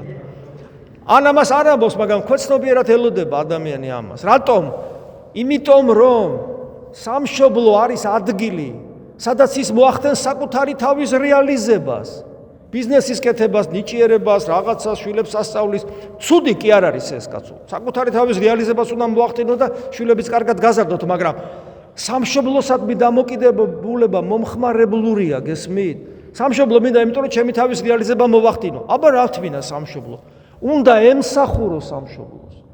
და მაგალითები მოვიყვანოთ, ხო? ილია ჭავჭავაძე რისთვის დაბრუნდა საქართველოში? ალექსანდრე ჭავჭავაძე რატო ცხოვრობდა საქართველოში? ვაჟა-ფშაველა რატო დაბრუნდა საქართველოში? გოგებაშვილი რატო დაბრუნდა საქართველოში? ემსახურენ ისინი და ბევრ მათგანს კი არ დაუფასეს, ზოგი მოკლეს კიდევაც, ვიცი. ზუსტად იგივეა ეკლესიასთან დამოკიდებულებაში. გესმით, ეკლესია, აი პავლე მოციქული ამბობს, რომ ეკლესიაში ჩვენ რას ნიჭები მოგვეცა, ეკლესიის აღშენებლობას უნდა მოვახმაროთ, ყველაფერი. გესმის? და პავლე მოციქული იგივე ამბობს, რომ ზოგიერთებმაო, რწმენაო, სარეწავად გაიხადესო. ანუ ეკლესია გაიხადეს ადგილად, სადაც უნდა საკუთარი თავის რეალიზება მოახდინო და ან გამდიდრდე, ან სახელი მოიხვეჭო და რაღაცა. და ამისთვის არ არის ეკლესია. და მით უმეტეს ჩვენი ეკლესია 70 წელი ბოლშევიზმით, ახალგაზრდები ხართ, ბრავალი არ იცით ეს რა არის. უკვე როცა კვდებოდა ბოლშევიზმი, კვდებოდა 80-იან წლებში, მე 82-ში დავამთავრე ტექნიკური უნივერსიტეტი, ჩვენ ერთ სტუდენტს რიცხავდნენ იმის გამო, რომ გულზე ჯვარი ეკეთა. ესე იგი, კომკავშირლები და ეს ვიღაცები სულ დასდებდნენ ეკლესიაში, ვინ შევიდოდა და სულ კუჩიდნენ, ეს მკვდარი იყო უკვე ბოლშევიზმი. და წარმოგიდგენიათ რა იქნებოდა 20-იან წლებში. 70 წლის განმავლობაში. 70 წლის განმავლობაში ეკლესია იყო, აი როგორც ხშირად მომეხმება, სუდარა გადაფარებული, ანუ რეანიმაციაში იწვა და უნდა მოკვდეს. და იქიდან დაიწყო გაცოცხლება. მათაშორის ჩვენი პატრიარქის უდიდესი როლია ამაში. დღეს რომ აი ჩვენ ერთი ის მაბარია რა, ერთი სამრევლო მაბარია, ერთი სამრევლო. იმდენად რთულია. და წარმოგიდგენიათ ამხელა ეკლესია. თან კიდევ ვიმეორებ, რა დღეში. აი რუსეთში ხო იგივე პრობლემები იყო, მაგრამ რუსეთი იმხელა იყო, რომ ბოლშევიზმი ყველგან ვერ მიწვდა. და იქ დარჩა რაღაც კერები და საქართველოში 4 ეპისკოპოსი იყო დარჩენილი, მგონი მე უფრო. ეკლესია ფაქტობრივად არაფერი აღარ იყო. პატარა იყო და უცებ მოახერხეს. თან ხო იცი, ქართველი თუ გახდა ბოლშევიკი, მტრისას ყველაზე მაგარი ბოლშევიკია. თუ გახდა ლიბერალი, ყველაზე მაგარი ლიბერალია. თუ გახდა ესე იგი მუსულმანი, ყველაზე მაგარი მუსულმანია. ნუ ესე იყო რა, ყველაზე მაგარი კომუნისტი იყო და ასე შემდეგ. და 70 წელი იყო რეანიმაციაში იწვა ეს ორგანიზმი ეკლესიისა და იქიდან ეხლა როგორ ძლივს მოვდივარ და ამიტომ ხდება რომ ძალიან ხშირ შემთხვევაში იქ თეოლოგი, იქ ვიღაცა და გარბიან ჩვენი ეკლესიიდან. იმიტომ რომ ეკომფორტულებად სხვაგან უფრო. აქაც იგივე პრინციპია. გესმის? თუ დაალაგდება მოხვალა რა. და ვინ უნდა დაალაგოს? ვინ უნდა დაალაგოს? სამშობლო ვინ უნდა დაალაგოს? ეკლესია ვინ უნდა დაალაგოს? ჩვენ. და ჩვენ თუ ესეთი გვექნება ესეთი პრინციპული მიდგომა თავგანწირული არა საკუთარი სიამოვნებისათვის, არა საკუთარი თავის რეალიზებისათვის, არამედ ბრძოლისათვის, ღვაწლისათვის, შრომისათვის. მაშინ რატომ არ გავწყინდება ეგრე? ჩვენის გენეტიკა არა გვაქვს, ვინც მურვან ყრუ მთელი მსოფლიო დააჩოქა და ჩვენ ვერაფერი ვერ გვიქნა. აგერ ეგვიპტე გითხარით რა უქნეს და ჩვენ მყარად დავდექით. ჩვენ ვართ ხალხი, რომელიც შეიძლება თუ დავირაზმეთ, არ გავწყდებით. ჩვენ ეს ხალხი არა ვართ მარტო კახეთმა. რეგულარული არმიის ნახევარი ჩაუწყვიტეთ ჯარის ნახევარი კახეთში შახაბას. გესმით, ჩვენ ეს ხალხი ვართ. მაგრამ საჭიროა ჩვენი გამოფხიზლება აი ამ იქიდან რა ქვია მიწიერი ამ მდგომარეობიდან რომ ესე იგი მე უნდა მოვირგო ეს სამყარო ხო უნდა მოვირგო ოჯახის წევრები ხო უნდა მოვირგო მეგობრები უნდა მოვირგო და სამშობლოც უნდა მოვირგო და ეკლესიაც უნდა მოვირგო მაგრამ თუ გონს მოვეგებით ჩვენ ისეთი გენეტიკური კოდი გვაქვს ისეთი წინაპრები ლოცულობენ ჩვენთვის გავწყინდებით კიდევაც და გადავწყინდებით კიდევაც და ვიქნებით მაგალითი. ეხლაც უკვე ვართ მაგალითი. ეგვიპტისთვის მაგალითი ვართ. ჩრდილოეთ კავკასიისათვის სავსე იყო ჩრდილოეთ კავკასიაში ქრისტიანობა. ეგენი იყვნენ სულ, სად არიან? ჩვენ იმათთვის მაგალითი ვართ. გესმით? მაგალითი ვართ მრავალ ლაზებისთვის მაგალითი ვართ. ყველასთვის მაგალითი ვართ. აი ეს არის. და მე რა მაგალითი ვიქნებით ხო წარმოგვიდგენია. თქვენიც ნახეთ ჩვენი თემა განვავცოთ, რაზეც ვისაუბრეთ. ჩვენი წინამძღვარი და ჩვენი ლიდერი ვინ არის? როგორც ადამიანების. იესო ქრისტე. მაგაზე ხო ვისაუბრეთ. ანუ თუ ადამიანი ღმერთს არ ეძებს, ის ფაქტიურად არარეალიზებული ადამიანია. ღმერთი ადამიანად მოვიდა, თავის სამეფო დაარსა და ამ სამეფოს ნაწილი ვართ და ჩვენი სამშობლოს დამსახურებით, ჩვენი წინაპრების დამსახურებით, ჩვენი ეროვნულობა და ჩვენი ქრისტიანობა დაემთხვა ერთმანეთს, ანუ საქართველოს საზღვრები და საქართველოს ეკლესიის საზღვრები ერთმანეთს ემთხვევა, ეს ძალიან მაგარი რამეა. ყველა ეს ამის კომფორტი კი არა აქვს. ჩვენ გვაქვს ესა. და თუ ადამიანი მასთან პირველ რიგში ჩვენს ზეციურ მეფესთან მეფეა ჩვენ მეფე ყავს. არ იცოდით? თქვენ რომ მოინათლეთ, აი ნათლობას თუ დაესწრებით, ნათლობას იქ ესეთ სიტყვებს აღმოაჩენთ, სანამ ნათლობა მოხდება, მღვდელი ეკითხება მოსანას, რომ გწამს იგი, ანუ იესო ქრისტე და მოსანათლე პასუხობს, მწამს იგი ვითარცა მეფე და ღმერთი. მეფეა ჩვენი და დამერწმუნეთ. თუ ჩვენ მეფის ნამდვილი ღირსეული ქვეშემდგომები ვიქნები და მას ჩვენ დაუჯერებთ ქრისტეს. რადგან და ეს ხდება ეკლესიაში, რადგან ეკლესიის საზღვრები სამშობლოს საზღვრებს ემთხვევა. და რადგან ჩვენი ხალხი ეხლა აქ ხო რაღაც კრიტიკული მასა უნდა შეიქმნას. ეხლა სოდომ-გომორში ნახეთ როგორ იყო სოდომ-გომორში რო 10 მართალი ყოფილიყო იმ 5 ქალაქში 10 მართალი. აბრამი ვაჭრობს ღმერთთან რა. ესე იგი 50-ით დაიწყო თუ 100-ით დაიწყო და 10-მდე ჩადის და 10 რო იყოსო და 10-იც რო იყოსო არ გავანადგურებ ამ ქალაქებს. მაგრამ 10-იც არ აღმოჩნდა. გესმის, რაღაც კრიტიკული მასა უნდა შეიქმნას იმ ქართველების, რომლებიც მეფის ერთგულები არიან და დამერწმუნეთ, რომ თუ ეს მასა, კრიტიკული მასა შეიქმნება, ეკლესიის საზღვრები თანხვედრაში არა, ჩვენი სამშობლოს საზღვრებთან დამერწმუნეთ, რომ ის ყველაფერი დაალაგდება. პოლიტიკური მღერვალებას დაალაგდება. ყველაფრის საფუძველი არის ჩვენი ურწმუნოება და მე მღვდელი ამას ვამბობ მთელი ჩემი რწმენით, მთელი ჩემი, როგორ გითხრათ, მთელი ჩემი არსები და ვინც მოინდომებს, რომ თქვა, სხვაგან გადაგვამისამართოს და მიზეზები სხვაგან გვაძებნოს, ვერ გავყვები, იმიტომ რომ ერთადერთი მიზეზი, ჩვენი მთავარი პრობლემა ურწმუნოებაა. ეს პატრიარქმა მორალური მხრიდან ხარითაც შეგვაფასა ქართველები, ეხლა მე პატრიარქია ის და მამაა და უფლებაა. ამპარტავნები ვართ. თავარი ცოდვა ეს არის. თითქმის ყველა შეხვედრას ესე ვამთარებ ხოლმე, რომ ღმერთმა მალე ღირსებით ყველა დაგაბრუნოთ სამშობლოში. წარმოგიდგენიათ რა შეიძლება მოხდეს, რომ 1 მილიონი კაცი ხო არის გასული საქართველოსთან. აი ეს ხალხი რო თავისი გამოცდილებებით ეს იქნება ინტელექტუალური გამოცდილება, ეს იქნება შრომის კულტურა, რასაც ვსაუბრობთ ხო და ფინანსური მხარეც, რატომაც არა, ეს ყველაფერი უცებ რომ მოტრიალდეს საქართველოში და თან ქრისტიანების მიერ, ქრისტიანები რო ვიყოთ, გესმით? ერთ სამთვეში, უკვე სამთვეში ჩვენ ქვეყანაში 60 სურნელება იქნება, გაბრწყინვების. ჩვენზეა დამოკიდებული, ღმერთი ჩვენს გარეშე ხო არ გააკეთებს ამას. ამიტომ მაგ კონკრეტულ კითხვაზე აი ჩემი ეს კონკრეტული პასუხია. თუ ჩვენ ვიქნებით ზეციური მეფის ერთგულები და ეს ერთგულ ადამიანთა რაოდენობა კრიტიკულ მასას მიაღწევს, ჩვენ თვალწინ მოხდება სასწაული, ჩვენ ყველანი მოვესწრებით ამას. გესმით, ყველანი მოვესწრებით ამას. ღმერთს მხოლოდ ჩვენი კეთილინება უნდა. თუ იცოდა ღმერთმა რომ ლუციფერი ბოროტი გახდებოდა, რატომ შექმნა? მე მაგაზე პასუხს გასცემდით მაშინ, რომ მე თქვა ასე, თუ მე ცხოვრებაში ბევრი ცოდვა ჩამიდენია ძალიან. და თუ იცოდა ღმერთმა რომ ამდენ ცოდვას ჩავიდედი, რატო შემქმნა? ადამიანის ისე როგორც ეშმაკის, ანგელოზის თავისუფლება ეჯახება ღვთის განგებულებას. და რას ვერ ხვდება თავისუფალი არსება. ნახეთ, აი ადამიანის მაგალითი რო ვთქვათ, ადამიანი არის, ხლა ადამიანი ბედნიერი იქნება როგორც ძაღლი? ვერც როგორც ღორი, ვერც მაიმუნი. აი მაიმუნს თავის ბედნიერება ხო აქვს ხეზე ზის და ბანას ჭამს. ძაღლსაც თავის ბედნიერება აქვს, მით უმეტეს გაწუთლილი ძაღლს კარგად თამაშობს პატრონთან. ღორს თავის ბედნიერება აქვს, მოგეხსენებათ. კარგად ჩაწვება ხოლმე და სიამოვნებით ღრუტუნებს. ეხლა ეს ცოტა უტრირებულად ხსნიმი ამას, მაგრამ მე მინდა გითხრათ, რომ ადამიანს ვერ დააკნინებ და ადამიანს ვერ ეტყვი, რომ იცი რა, შენ გინდა რომ ბედნიერი იყო, აი იყავი ბედნიერი როგორც ეს არსებაა რაღაც.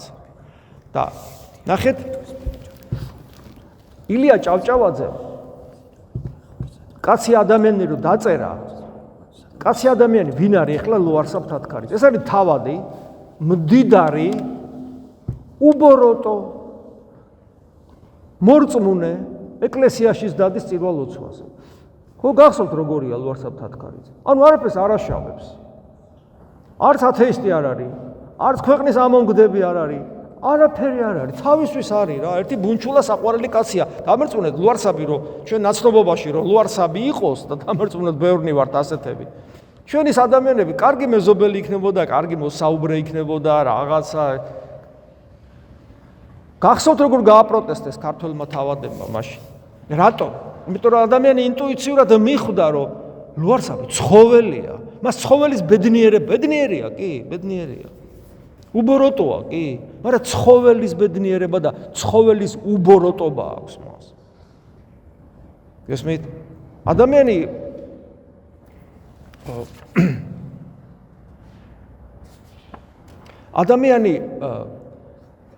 მხოლოდ იმ შემთხვევაში იქნება ბედნიერი, როცა ის ბედნიერი იქნება როგორც ადამიანი. და როგორც ადამიანი რო იყო ბედნიერი, ხო ვთქვით, ადამიანი არის თეოლოგიური არსება. ადამიანი არის ღვთის ხატი და მსგავსი. წმინდა მამათა განმარტებით, იგივე სიმონ ახალი ღვთისმეტყველის, ადამიანი განიმარტება ეს არის ღმერთის სული და ხორცი. ადამიანს არ შეუძლია იყოს ცხოველივით, ფრინველივით ბედნიერი. ადამიანი აი როგორც დოსტოევსკი ამბობდა, როგორც კბილებიანი ხორცი, არ შეიძლება ადამიანი ბედნიერი იყოს. ყველა ცუდად ამთავრებს, ვინც ესე ცხოვრობს, ვინც ნარკომანით ცხოვრობს, ვინც კარიერიზმით ცხოვრობს, ვინც პატივმოყვარეობის დაკმაყოფილებით ცხოვრობს და ეს არის მისი მიზნები, ყველა ცუდად ამთავრებს აბსოლუტურად. ადამიანი ბედნიერი მხოლოდ მაშინ არის, როცა გააცნობიერებს რა არსებაა ეს. რა არსება ვარ? ღორი არა ვარ, მაიმუნი არა ვარ, ესე იგი ბიოლოგიური არსებაც არა ვარ, უბრალოდ ანუ რა არსება ვარ? ბიჭო, ღმერთი ხარ, მადლით, ღმერთის შვილი ხარ. და ბედნიერი მხოლოდ მაშინ იქნები, როდესაც ღმერთი გახდები. და ღმერთი გახდები და ნახეთ, სამყარო არის დახურული შექმნა ღმერთმა, თვითონ არის სამყაროს მიღმიერი, აბსოლუტურად ერთადერთი თავისუფლება, ერთადერთი მარადიული სიცოცხლე, ერთადერთი გონიერება. პიროვნულობა არის ღმერთი. დანარჩენი ეს ყველაფერი არ არსებობს. და ადამიანს და ანგელოს მიანიჭა ეს თვისება და რა შემთხვევაში იქნები ბედნიერი? როდესაც იქნები და თან თავისუფლებაც და ეს პიროვნულობაც ეს ყველაფერი არ არის რეალიზებული შენთვის როგორც ბავშვი რო იბადება მეტყველების უნარი აქვს, მაგრამ რეალიზებული ხო არ არის, ხო ვერ მეტყველებს. ეს მერე იძენს, ის თვისება მერე უვითარდება. ესია ადამიანში ეს და იმისათვის რომ შენში თავისუფლება, პიროვნულობა, მოაზროვნეობა სრულად განვითარდეს და შემოქმედებითობა ამისნაირი ხო უნდა იყო. ეგ არის, სხვა არ არსებობს, ეს არის, მხოლოდ ეს არის.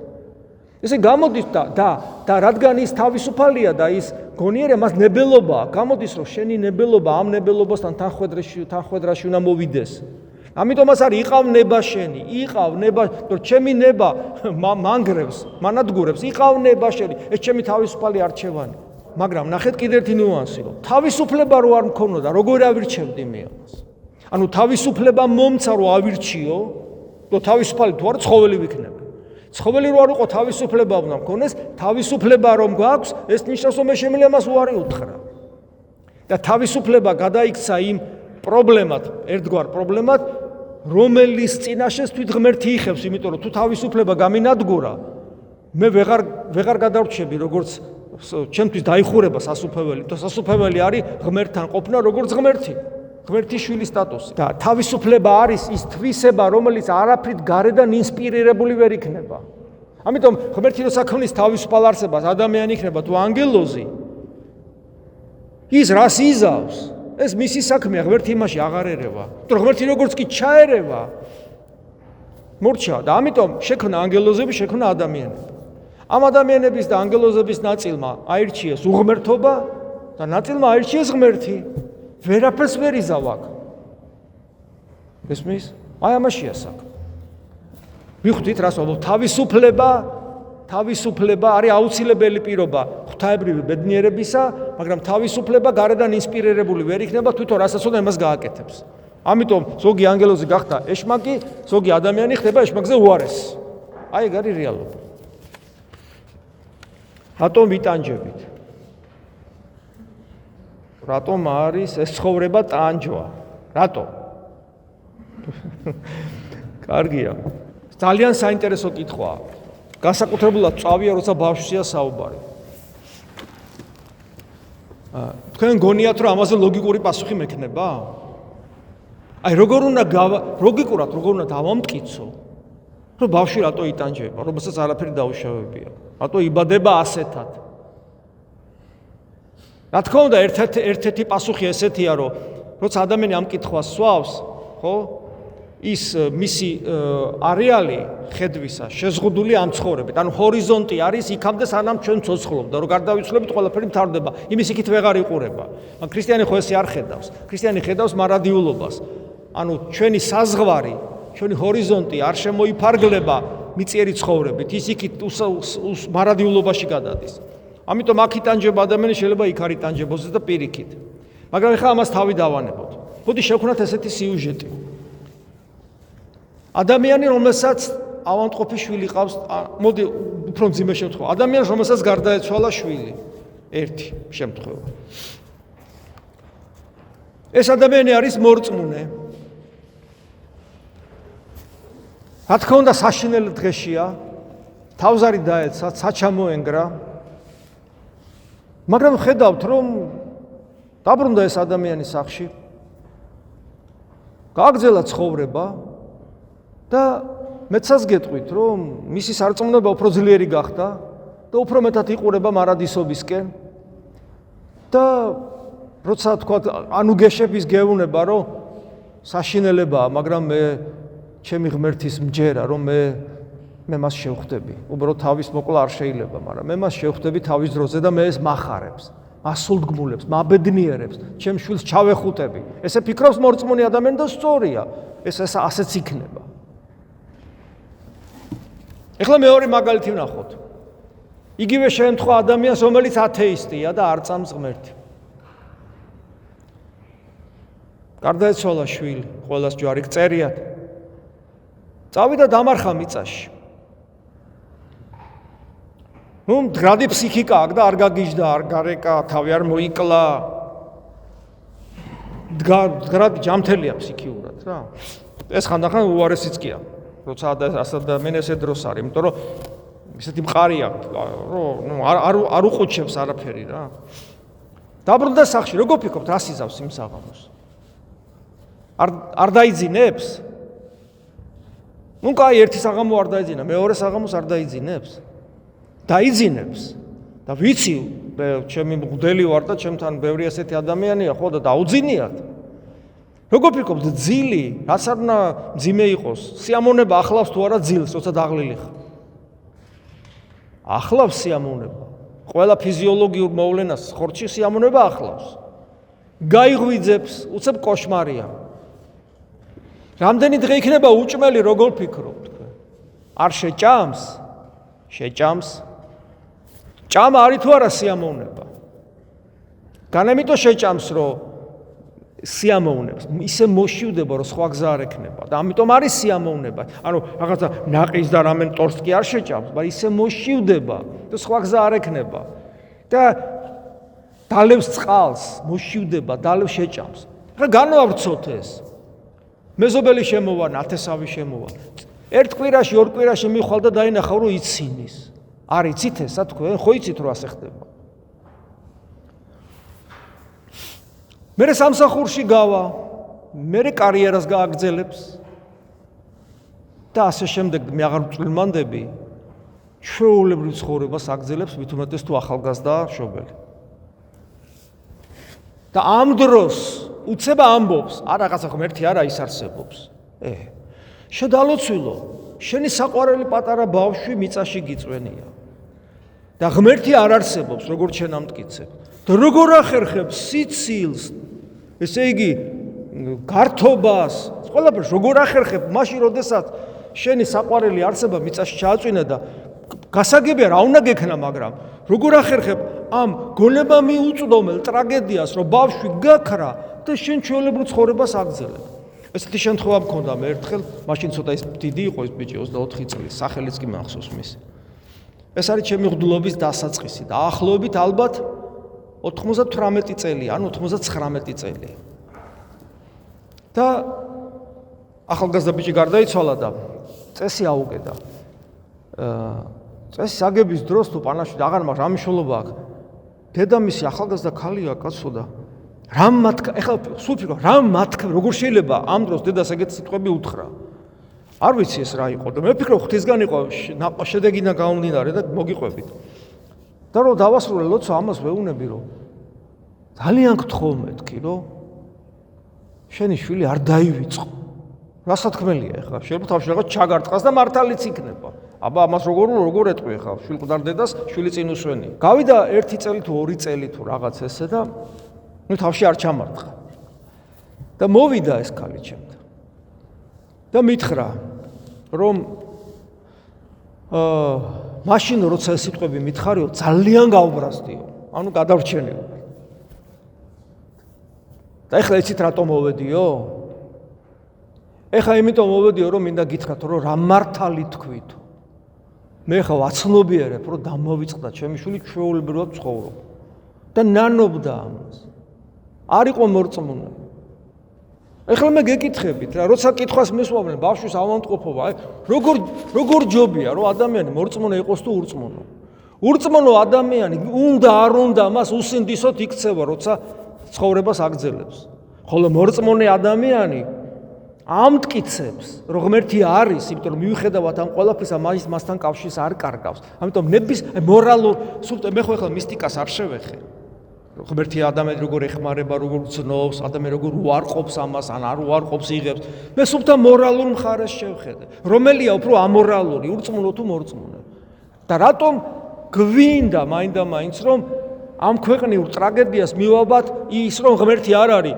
კიდე კარგი რომ ღმერთი არის და ამ ქვეყნიური ტრაგედიები საბოლოო ჯამში წარიხოცება, გესმით? იმიტომ რომ არსებობს მარადიulis სიცოცხლე და რაც შეეხება ბავშვებს, ქრისტეს სიტყვებია ბავშვების ნაირებისაო სასუფევად.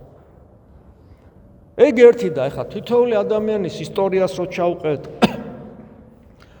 ამ გარდაცვლილი ბავშვის მშობელი ვინ იყო, რა ხდება იქ იმ სიტუაციაში, რა შედეგები ამას მოყვება, მანამდე წირა უსწრებდა. თითოეული ადამიანი ეს იმხელა სივრცეა, რომ ეს ეპისკოპოსის ამოღებული სიტყვა უკვე წყალი არ გაუვა. რას ნიშნავს მიუტევო და თან ნახე რა კარგი. რას ნიშნავს მიუტევო? ადამიანის ქმედება როგორი უნდა იყოს მიტევების შემდეგ.